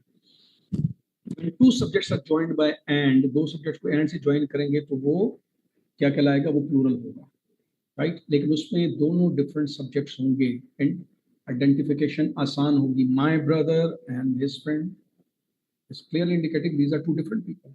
लेकिन ऐसा भी होगा जैसे रूल नंबर 2 में है कि जो नाउन्स हैं जो एज ए सब्जेक्ट बिहेव कर रहे हैं उनके दरमियान आप डिस्टिंक्शन नहीं कर सकते कि is whether they are the same person, they're talking about the same person or they're different persons, ठीक है। जैसे कि the captain and coach, अब ऐसे में पहचान ये है, ठीक है, कि अगर तो ये दो लोग होंगे तो दोनों के साथ आर्टिकल दी लगेगा, the captain and the coach. If the captain and the coach है तो ये प्लूरल होगा, अदरवाइज ये सिंगुलर है, एक ही एंटिटी को ये एक्सप्रेस कर रहा है। दोनों noun okay, maybe designation, but they're talking about one person, और पर कैसे पता चला आइडेंटिटी क्या है, दोनों के साथ आर्टिकल नहीं लगा हुआ बल्कि फर्स्ट के साथ आर्टिकल लगा हुआ। अगर कोच के साथ भी आर्टिकल लगा होगा दी, तो then it we can say these are two different noun, two different persons, तो इसलिए हम इसके लिए प्लूरल यानी हैव बीन यहाँ पर यूज करेंगे। तो ये दो रूल्स हो गए। Third rule is if sentence begins with here और देयर, ठीक है जी, उसमें क्या होगा, the verb agrees with the subject which follows it. देखो हियर इज द लिस्ट, तो उसके बाद सब्जेक्ट आप बताने जा रहे हैं, हियर और देयर के बाद इज और आर का फैसला जो लिंकिंग वर्ब है ओके कौन सा फैसला करेगा, जो इमीडिएटली आप एज ए सब्जेक्ट यूज करोगे। The list is showing the singularity, many things is showing off course many things, the plurality, right. इसमें द लास्ट आइटम्स, बेशक आइटम्स जो है वो बहुत ज्यादा है बट उसकी लिस्ट है, इसके ऊपर बात हो रही है। इमीडिएटली उसके बाद जो सब्जेक्ट आ रहा है, इधर दी लिस्ट बात हो रही है, सिंगुलैरिटी शो हो रही है, लेकिन ये मैनी थिंग्स की बात, उस लिस्ट के अंदर बहुत सारी चीजें, ठीक है। तो हेयर और देयर के बाद जो लिंकिंग वर्ब आएगा उसका फैसला क्या करेगा, उसके बाद जो सब्जेक्ट है उसकी नेचर क्या है, whether it is singular one, singularity को शो कर रहा है या प्लूरैलिटी को, उसके मीनिंग को देखते हुए आपको वहां पर ज़हन में रखकर आपने इसे लगाना, ठीक है जी। अगर आता है here are the list of the items तो गलत है, are the list of the items, जो here is the list of the items, there is many things तो नहीं हो सकता ना, many itself प्लूरैलिटी को शो करता है। ये डबल कंजक्शन आ गई। यहाँ पर ये लफ्ज जो है ना नॉट गलत लिखा हुआ, ये नॉर है, ओके। इफ टू सब्जेक्ट्स चाहे उसमें वन सिंगुलर है वन प्लूरल है, चाहे वन सिंगुलर है, अक्सर सवाल पूछ रहे हैं वन सिंगुलर प्लूरल है जो भी हो, अगर उनको कनेक्ट कर रहे हैं डबल कंजक्शन आइदर और नाइदर नॉर, तो जो सेकंड कंजक्शन है वो अटेंशन डाइवर्ट कर रहा है दूसरी तरफ। अभी मैंने बताया भी था, वहां पर एनएसआर रूल आएगा, वो एनएसआर रूल का डबल कंजक्शन के साथ रिलेशन है।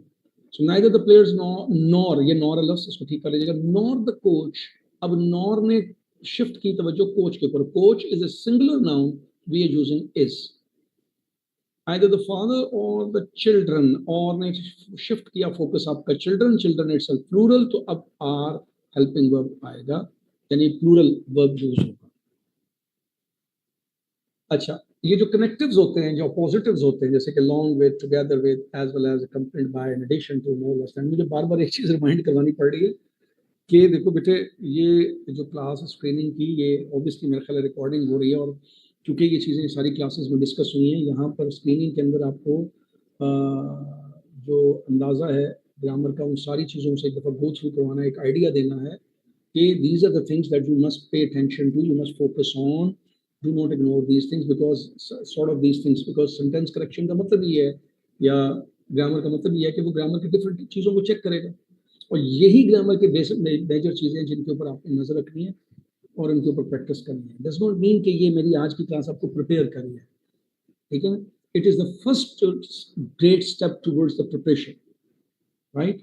You have an idea, you have an information कि we need to focus on these things, we should not ignore all these things, is a very important, और इस तरह की चीज़ें आएंगी। जनरल आइडिया भी आपको हो गया और इसके मुताबिक आप उनकी स्पेसिफिकेशंस में जाओ, पढ़ो, प्रैक्टिस करो, ताकि आप पेपर अच्छा दे सको। ठीक है, मैं इसलिए बार बार कर रहा हूँ कि कुछ स्टूडेंट ये उम्मीद लेकर आएंगे कि अच्छा यार स्क्रीनिंग है तो इसको पढ़ने से सारी स्क्रीनिंग हो जाएगी या बहुत ही सब कुछ डिस्कस हो जाएगा। सब कुछ नहीं डिस्कस होगा, ठीक है, क्योंकि हमने सेशंस 2 के अंदर ही सबमिट किया सब चीजों को। अच्छा, if connect is a positive like along with together with as well as accompanied by, ये अगर होंगे तो क्या होगा, इसमें जो फर्स्ट सब्जेक्ट होता है इस यहाँ पर आएगा first FSR, first subject. Connectives और पॉजिटिव्स के केस में जो पहला सब्जेक्ट होता है उसको देखते हैं कि वो सिंगुलर है या प्लूरल है। जैसे अमजद सिंगुलर है, टीचर्स प्लूरल है, इस पे बीच वाले या बाद वाले को नहीं देखेंगे, राइट। जैसे कि स्टाफ कलेक्टिव नाउन को नहीं देखेंगे, वाइफ को नहीं देखेंगे, राइट, अमजद या टीचर्स को देखेंगे। If a singular subject is followed by a phrase containing a plural noun, जैसे कि हाँ ये सबसे important, one of the member is missing, right? अच्छा, यहाँ पर एक और बड़ी इंपॉर्टेंट बात है, ये तो क्लियर हो गया कि वन है तो डेफिनेटली ये सिंगुलर होना चाहिए, लेकिन यहाँ पर लोग जो गलती करते हैं वो दो तरह की गलती होती है। एक तो गलती ये करते हो, ये बड़े गौर से सुनेंगे, वन ऑफ द मेंबर लगा देते हैं, मेंबर, स्टूडेंट, पार्टिसिपेंट, टीचर। नहीं, बोलते हुए slip of the tongue is possible, बहुत से लोग बोल जाते हैं, हम लोग भी बोलते हुए स्पीड में जब बोलते हैं तो गलती हो जाती है, वन ऑफ द मेंबर मुंह से निकल गया। But when it comes to the matter of written communication और ग्रामर असेसमेंट, फिर वहां पर you have to be very much conscious and careful. असूल याद रखें कि वन तो ऑफ है ना, वन ऑफ मीन मैनी है ना, मैनी होना चाहिए, तो यहाँ पर प्लूरल शक्ल होनी चाहिए, मेंबर्स, स्टूडेंट्स, पार्टिसिपेंट्स, टीचर्स, ये होना चाहिए। ये मैं इसलिए बता रहा हूँ कि मैं असाइनमेंट्स के अंदर ये गलतियां देख चुका हूँ। वन ऑफ द मेंबर लिखा हुआ है, वन ऑफ द स्टूडेंट लिखा हुआ है, वन ऑफ द जो भी आगे होगा वो सिमिलर फॉर्म लिखा है। एक तो ये, और ये तो ऑब्वियस है, जब वन है तो ऑब्वियसली यहाँ पर सिमिलर ही आएगा, आपने इसको देखना है। लेकिन अनफॉर्चुनेटली कुछ लोग जब ये प्लूरल लगाते हैं तो इस प्लूरल के मुताबिक यहाँ पर वर्ब लगा देते हैं, वो आर लगा देते हैं, वर लगा देते हैं, हैव लगा देते हैं, व्हाटसोएवर वो लगा देते हैं। नहीं लगाना, यहाँ पर सिंगुलर लगेगा, ठीक है जी। इनडेफिनिट प्रोनाउंस, अब ये इनडेफिनिट प्रोनाउंस जो है ना, ये ऑलवेज ये निशानी ज़हन में रखें कि ये हमेशा प्लूरल कंसीडर हों, several, few, both, many others, both are asking to give a chance to join. अच्छा, इंडेफिनिट प्रोनाउन की ना तीन चीज शक्लें नजर आएंगी। एक शक्ल ये है कि जो बिल्कुल प्लूरल होंगे, फिर ऑलवेज प्लूरल, फिक्स है, ज़हन में रख लें। ये है वो जो क्या कहते हैं, सिंगुलर और plural according to the meaning. जैसे some of the students, obviously ये काउंटेबल नाउन है, स्टूडेंट्स काउंटेबल है, तो सम जो है वो उनके साथ प्लूरल काउंट होगा। जबकि आइस अनकाउंटेबल है, काउंटेबल तो नहीं है। मिल्क, ऑयल जो होगा, सम ऑफ द मिल्क, अगर मैं कहूँ सम ऑफ द ऑयल, तो ये काउंटेबल तो नहीं है, इसलिए सम को सिंगुलर गिना जाएगा, राइट। जो मिल्क है या ऑयल है या आइस है, that is considered as singular. यहाँ पर सम के ऊपर फोकस नहीं है, focus is on the you know, उसके साथ मिला के वो जो काउंटेबल नहीं है, उसको काउंट नहीं किया जा सकता, उसके ऊपर हो रहा है, ठीक है। और ये वाले जो इंडेफिनिट प्रोनाउन है, ये always they are similar. So तीन शक्लें ये मैं पीछे दोबारा दिखा देता हूँ। There always plural, there is both the singular and the plural depending on the meaning of the sentence as I have shown you, and they are always singular. इन सबको इंडेफिनिट प्रोनाउन कहते हैं। Each one of you is responsible, ठीक है जी। अच्छा, indefinite क्यों कह रहे हैं, means there is no limit, लगा नहीं रहे आप, ठीक है, किसी खास की तरफ मखसूस करके इशारा नहीं कर रहे। 10 रूल, राइट। अब यहां पर when any of the following, अगर इन इंडेफिनिट प्रोनाउन में से, ठीक है, वो बेशक उसके साथ दो आ जाए, एवरी मैन एंड वुमेन। अब यहां पर देखो, बज़ाहिर आप अगर इसको एवरी को थोड़ी देर के लिए साइड पे कर दो, मैन एंड वुमेन तो आप दो ही गिनोगे ना, दो प्लूरल है, दो नाउन्स हो गए, दो प्लूरल हो गए, ये प्लूरल हो गया दोनों, ठीक है। लेकिन एवरी जब मैन लग गया ना, तो दैट इज इंडिकेटिंग कि वो इनके एक एक की तरफ इशारा कर रहा है। सो बेशक मैन एंड वुमेन लिखा हुआ है, you have to think about this, this stands for singularity, right। जैसे मैंने अभी पीछे पहले कहा था कि ये ऑलवेज सिंगुलर हैं, यहाँ पे दिखाया था ना। तो अज़ुकात होता है कि स्टूडेंट्स इस तरह के स्टूडेंट देख के कहते हैं कि जी यहाँ पे तो मैन एंड वुमेन लिखा है, ये तो प्लूरल है। नहीं, एवरी इज बेसिकली एम्फेसाइजिंग कि इनमें से कोई, एवरी जो भी मर्द है, जो भी वहाँ पे खातून है, यानी वो नाउन्स को अलग अलग इशारा कर रहा है। Every man means and every man and every woman, इसका मतलब ये बनता है every man and every woman, हर एक, ठीक है। तो वो सिंगुलैरिटी को शो करता है। So rule stands the same, यानी रूल नंबर जो 9 है एक्चुअली वो the same applies here, but यहाँ पर कंफ्यूजन को खत्म करने के लिए एज ए टेस्ट रूल बताया, क्योंकि ये कंफ्यूजन होती है स्टूडेंट्स को।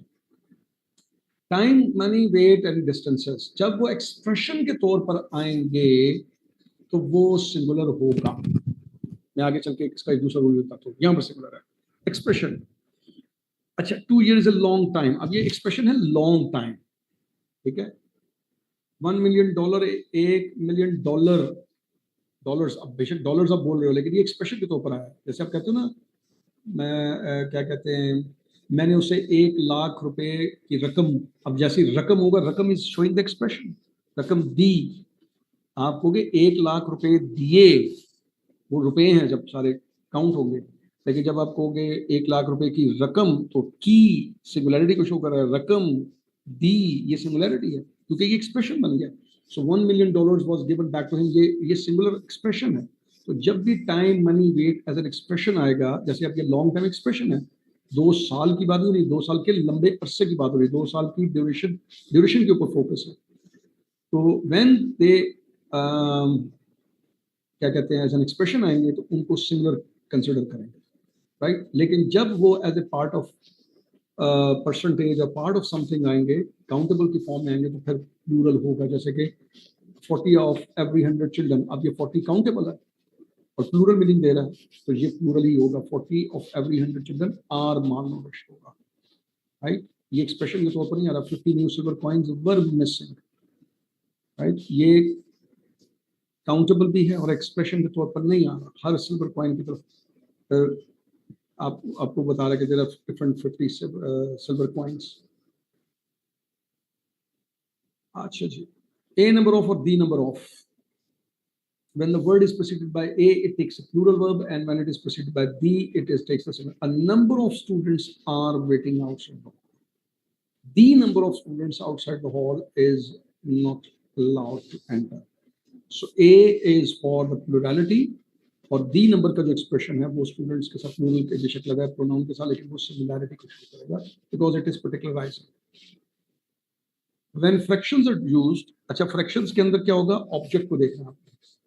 1/2 या 1/3 किसका है, अगर वो सिंगुलर है, यहाँ पे केक सिंगुलर है, 1/2 ऑफ द केक, तो केक इज सिंगुलर, तो टेस्ट आएगा, सिंगुलर वर्ब लगेगा। 1/3 ऑफ द स्टूडेंट्स, अब ये स्टूडेंट्स प्लूरल है तो प्लूरल काउंट होगा। सो आप फ्रैक्शन के केस में वो जिसका वो फ्रैक्शन है, वो चीज, वो ऑब्जेक्ट क्या सिंगुलर है या वो प्लूरल है, उसको कंसिडर करते हुए आप वर्ब को यूज करेंगे। अच्छा जी, दीज नाउन्स, ये कुछ नाउन्स होते हैं जो एस लगता है, और हमारे यहाँ एक बड़ी मिसकंसेप्शन है कि एस जिसके साथ होगा वो प्लूरल होगा, and they give the sense of being plurals. I mean, some students consider this to be the plural, whereas it is not. ये nouns हैं, politics, statistics, gymnastics, athletics, genetics, ठीक है। When the noun refers to an organized act, यहाँ पर ये पहचान से में रखो, अगर वो noun as an organized activity के तौर पर आएगा वो सिंगुलर होगा, अगर वो individual activities की तरफ जिक्र करेगा तो वो प्लूरल होगा। यानी सेम इनमें से सेम, अगर वो ऑर्गेनाइज्ड एक्टिविटी की तरफ होगा तो वो सिमिलर, और अगर वो इंडिविजुअल एक्टिविटी की बात करेगा तो प्लूरल। फॉर एग्जांपल ये देखो, gymnastic as an activity, similar activity, is very popular among the girls these days. जब उस जिम्नास्टिक के अंदर डिफरेंट एक्टिविटीज की बात हो रही है तो the gymnastics shown in the field, now it is being considered the plural because the लगाने के बाद, आर्टिकल लगाने के बाद उस जिम्नास्टिक के हर एक्टिविटी की तरफ को स्पेसिफाई किया है। The gymnastics shown in the field today were outstanding. Means कि उस जिम्नास्टिक गेम के अंदर जितने भी करतब दिखाए गए थे, यहाँ पर वो उनकी बात कर रहा है, जबकि यहाँ पर एज ए गेम बात कर रहा है। Gymnastics is a very popular among us these days. अच्छा, एडजेक्टिव्स, जितने भी एडजेक्टिव्स हैं, ये वाले जो तीन पीछे आपको नजर आ रहे हैं, एज जब ये एडजेक्टिव एज नाउन यूज होंगे इनको प्लूरल कर सकते हैं। द रिच, ये पूरी क्लास को शो कर रहा है, the poor, the efficient. So adjective जब एज ए नाउन या सब्जेक्ट के तौर पर आएंगे और शुरू में आएंगे तो आर्टिकल दी लगेगा और उसके साथ हम उसको प्लूरल कंसीडर करेंगे। The rich are means this rich, there is a class of the rich, so many rich. The poor, many, so many, right. Efficient, so many, ये प्लूरल कंसीडर होंगे। So adjective used as a noun, this is considered as plural जब भी noun के तौर पर होगा। अच्छा, ये जो कलेक्टिव नाउन्स हैं, ये सिंगुलर के तौर पर या प्लूरल दोनों के तौर पर बिहेव करते हैं डिपेंडिंग ऑन के वो जैसे मैंने पहले बताया था कि जैसे ऑर्गेनाइज्ड एक्टिविटी बताया था, यहाँ पर ये कहूँगा कि क्या इंडिविजुअल मेंबर्स की बात हो रही है या एक्टिव एक कलेक्टिवली बिहेव कर रहे हैं या इंडिविजुअल मेंबर्स सेपरेटली बिहेव कर रहे हैं। ठीक है, मिसाल के तौर पर police is after the culprit, तो यहाँ पर पुलिस पूरी ऑर्गेनाइजेशन कलेक्टिवली सिमिलर है। पुलिस का मतलब पुलिस के अंदर हर लोग जो है वो कलेक्टिवली बिहेव करेंगे। द पुलिस, सो दी लग गया देखो। द कमेटी, अब कमेटी तो सिंगुलर है, द कमेटी इज हो सकता है, लेकिन चूंकि आगे देखो आफ्टर डिफरेंट ओपिनियन की बात हो रही है तो इसका मतलब सबकी डिफरेंट इंडिविजुअल्स को लिया जा रहा है, उनको एज ए प्लूरल कंसिडर करेंगे।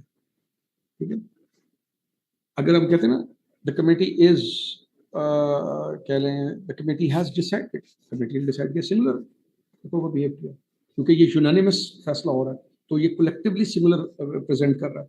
लेकिन जब हम कह रहे हैं कि डिफरेंट ओपिनियंस, तो आगे जो वर्ड लग रहा है जैसे डिफरेंट ओपिनियन है, दैट इज इंडिकेटिंग कि ये यहाँ पर individual, every single individual has a different opinion, तो इनको हम कलेक्टिव, इनको कलेक्ट करेंगे, इनको प्लूरल के तौर पर लेंगे, काउंट करेंगे।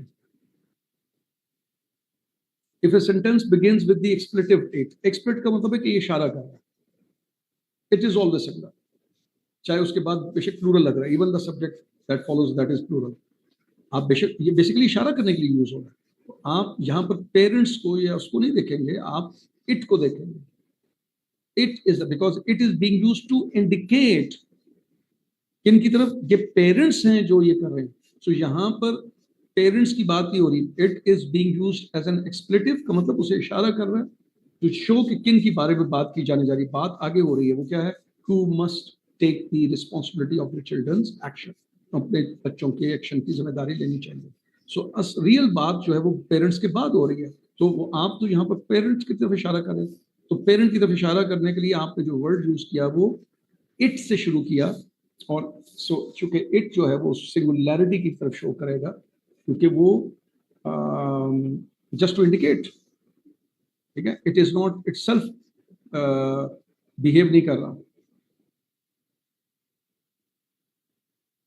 अच्छा जी, the only time the object of preposition decides the plural or singular verb forms is when noun or pronoun objects like some, half, noun, more, all followed by preposition phrase। यानी सिर्फ जो object of the preposition है ना वो decide करेगा इन cases के अंदर, इन cases में all of the chicken, all of the दोनों के साथ हो रहा है, ये प्लूरल भी हो सकता है, सिंगुलर भी हो सकता है, सम, हाफ, नन, और, लेकिन डिसाइड कौन करेगा, that is the object. All of the chicken, now singular is singular, is finished, all of the chickens are cooked, chicken is being decided। So all को नहीं आपने देखना कि ये चूंकि प्लूरलिटी को शो कर रहा है, it's not showing the plurality, जिसके साथ लग रहा है वो ऑब्जेक्ट डिसाइड कर रहा है, ऑब्जेक्ट ऑफ द प्रपोजिशन जो है वो डिसाइड करेगा किसका है ये, वो सिंगुलर है या वो प्लूरल है, उसकी बेस के ऊपर आप वर्ब को यूज करेंगे। यहाँ पर मेरा ख्याल 20 रूल्स मैंने आपके साथ शेयर किए हैं, आज ये 20वां रूल है। Title of the book, movies, novels, ठीक है, they are always,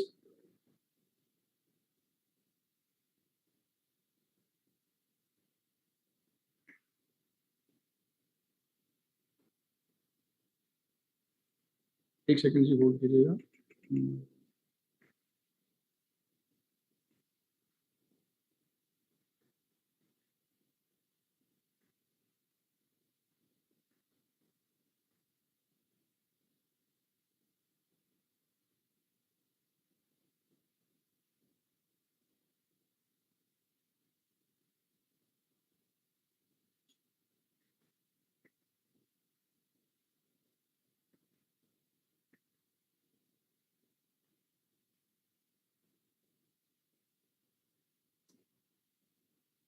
Title of the books, movies, novels and other similar works are treated as similar and take a similar verb. Great Expectations, अब ये title है, right?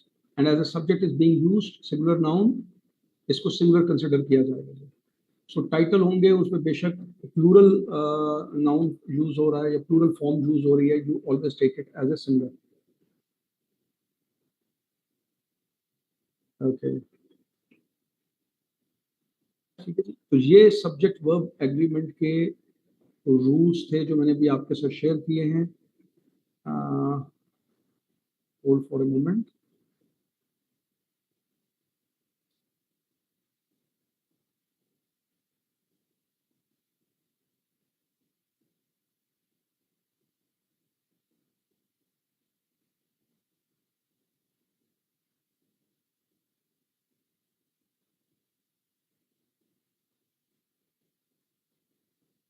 अच्छा, quickly just मैं modifier के बारे में आपको बता दूं. Adjectives or adverbs, they are called the modifiers. ठीक है जी. मॉडिफायर क्या होते हैं? They give additional information about the nouns. जो प्रोनाउंस हैं, वर्ब्स हैं या देम्स हैं, उनके बारे में एडिशनल इंफॉर्मेशन देते हैं.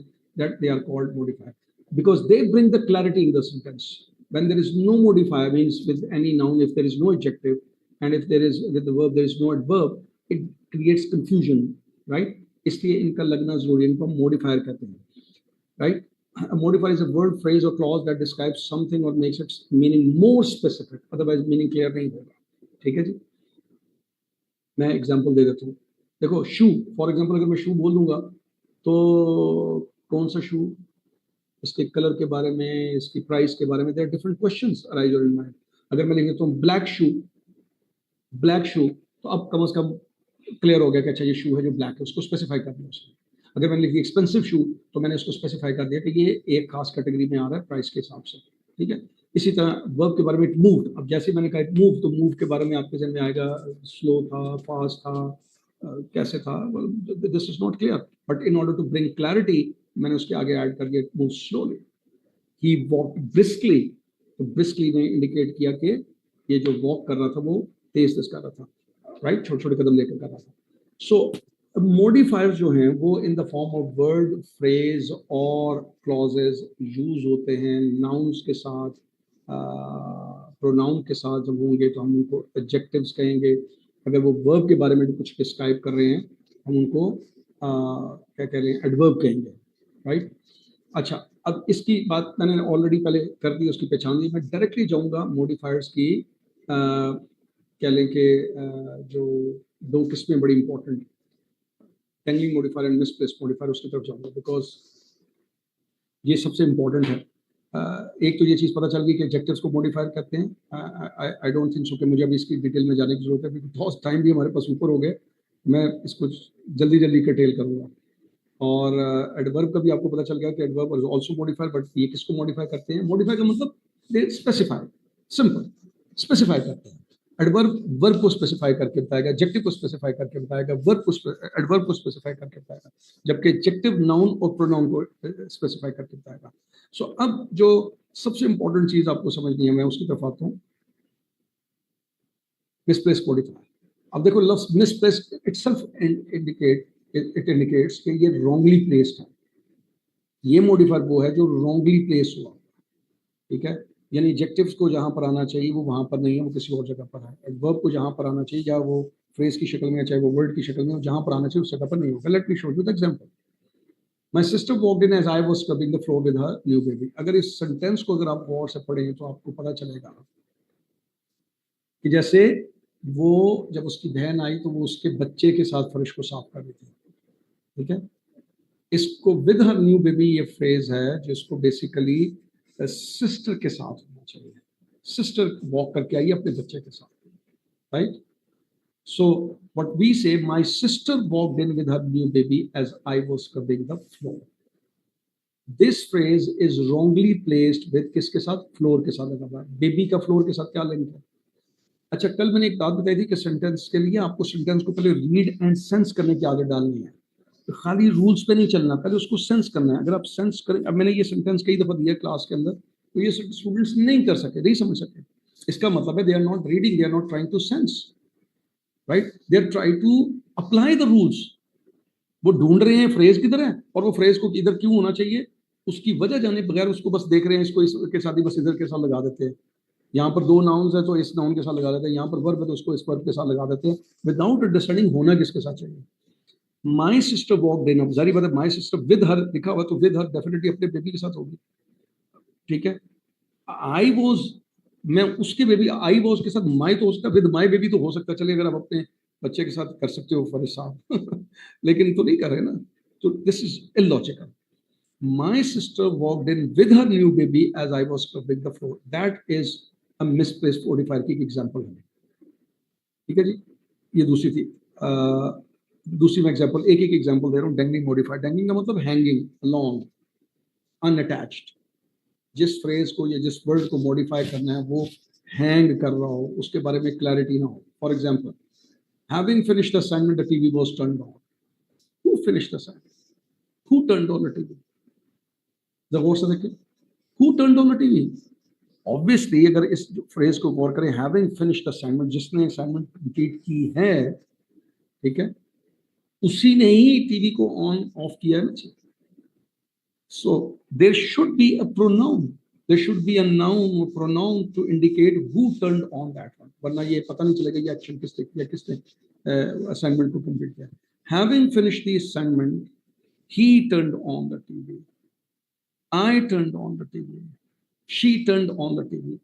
Because यहाँ पर कोई ऐसा बीच पे possessive pronoun नहीं लगा जो इंडिकेट करे कि उसके हिसाब से आपको यहाँ पर सब्जेक्ट करना है. In that case, आप he या she या I यूज कर सकते हो.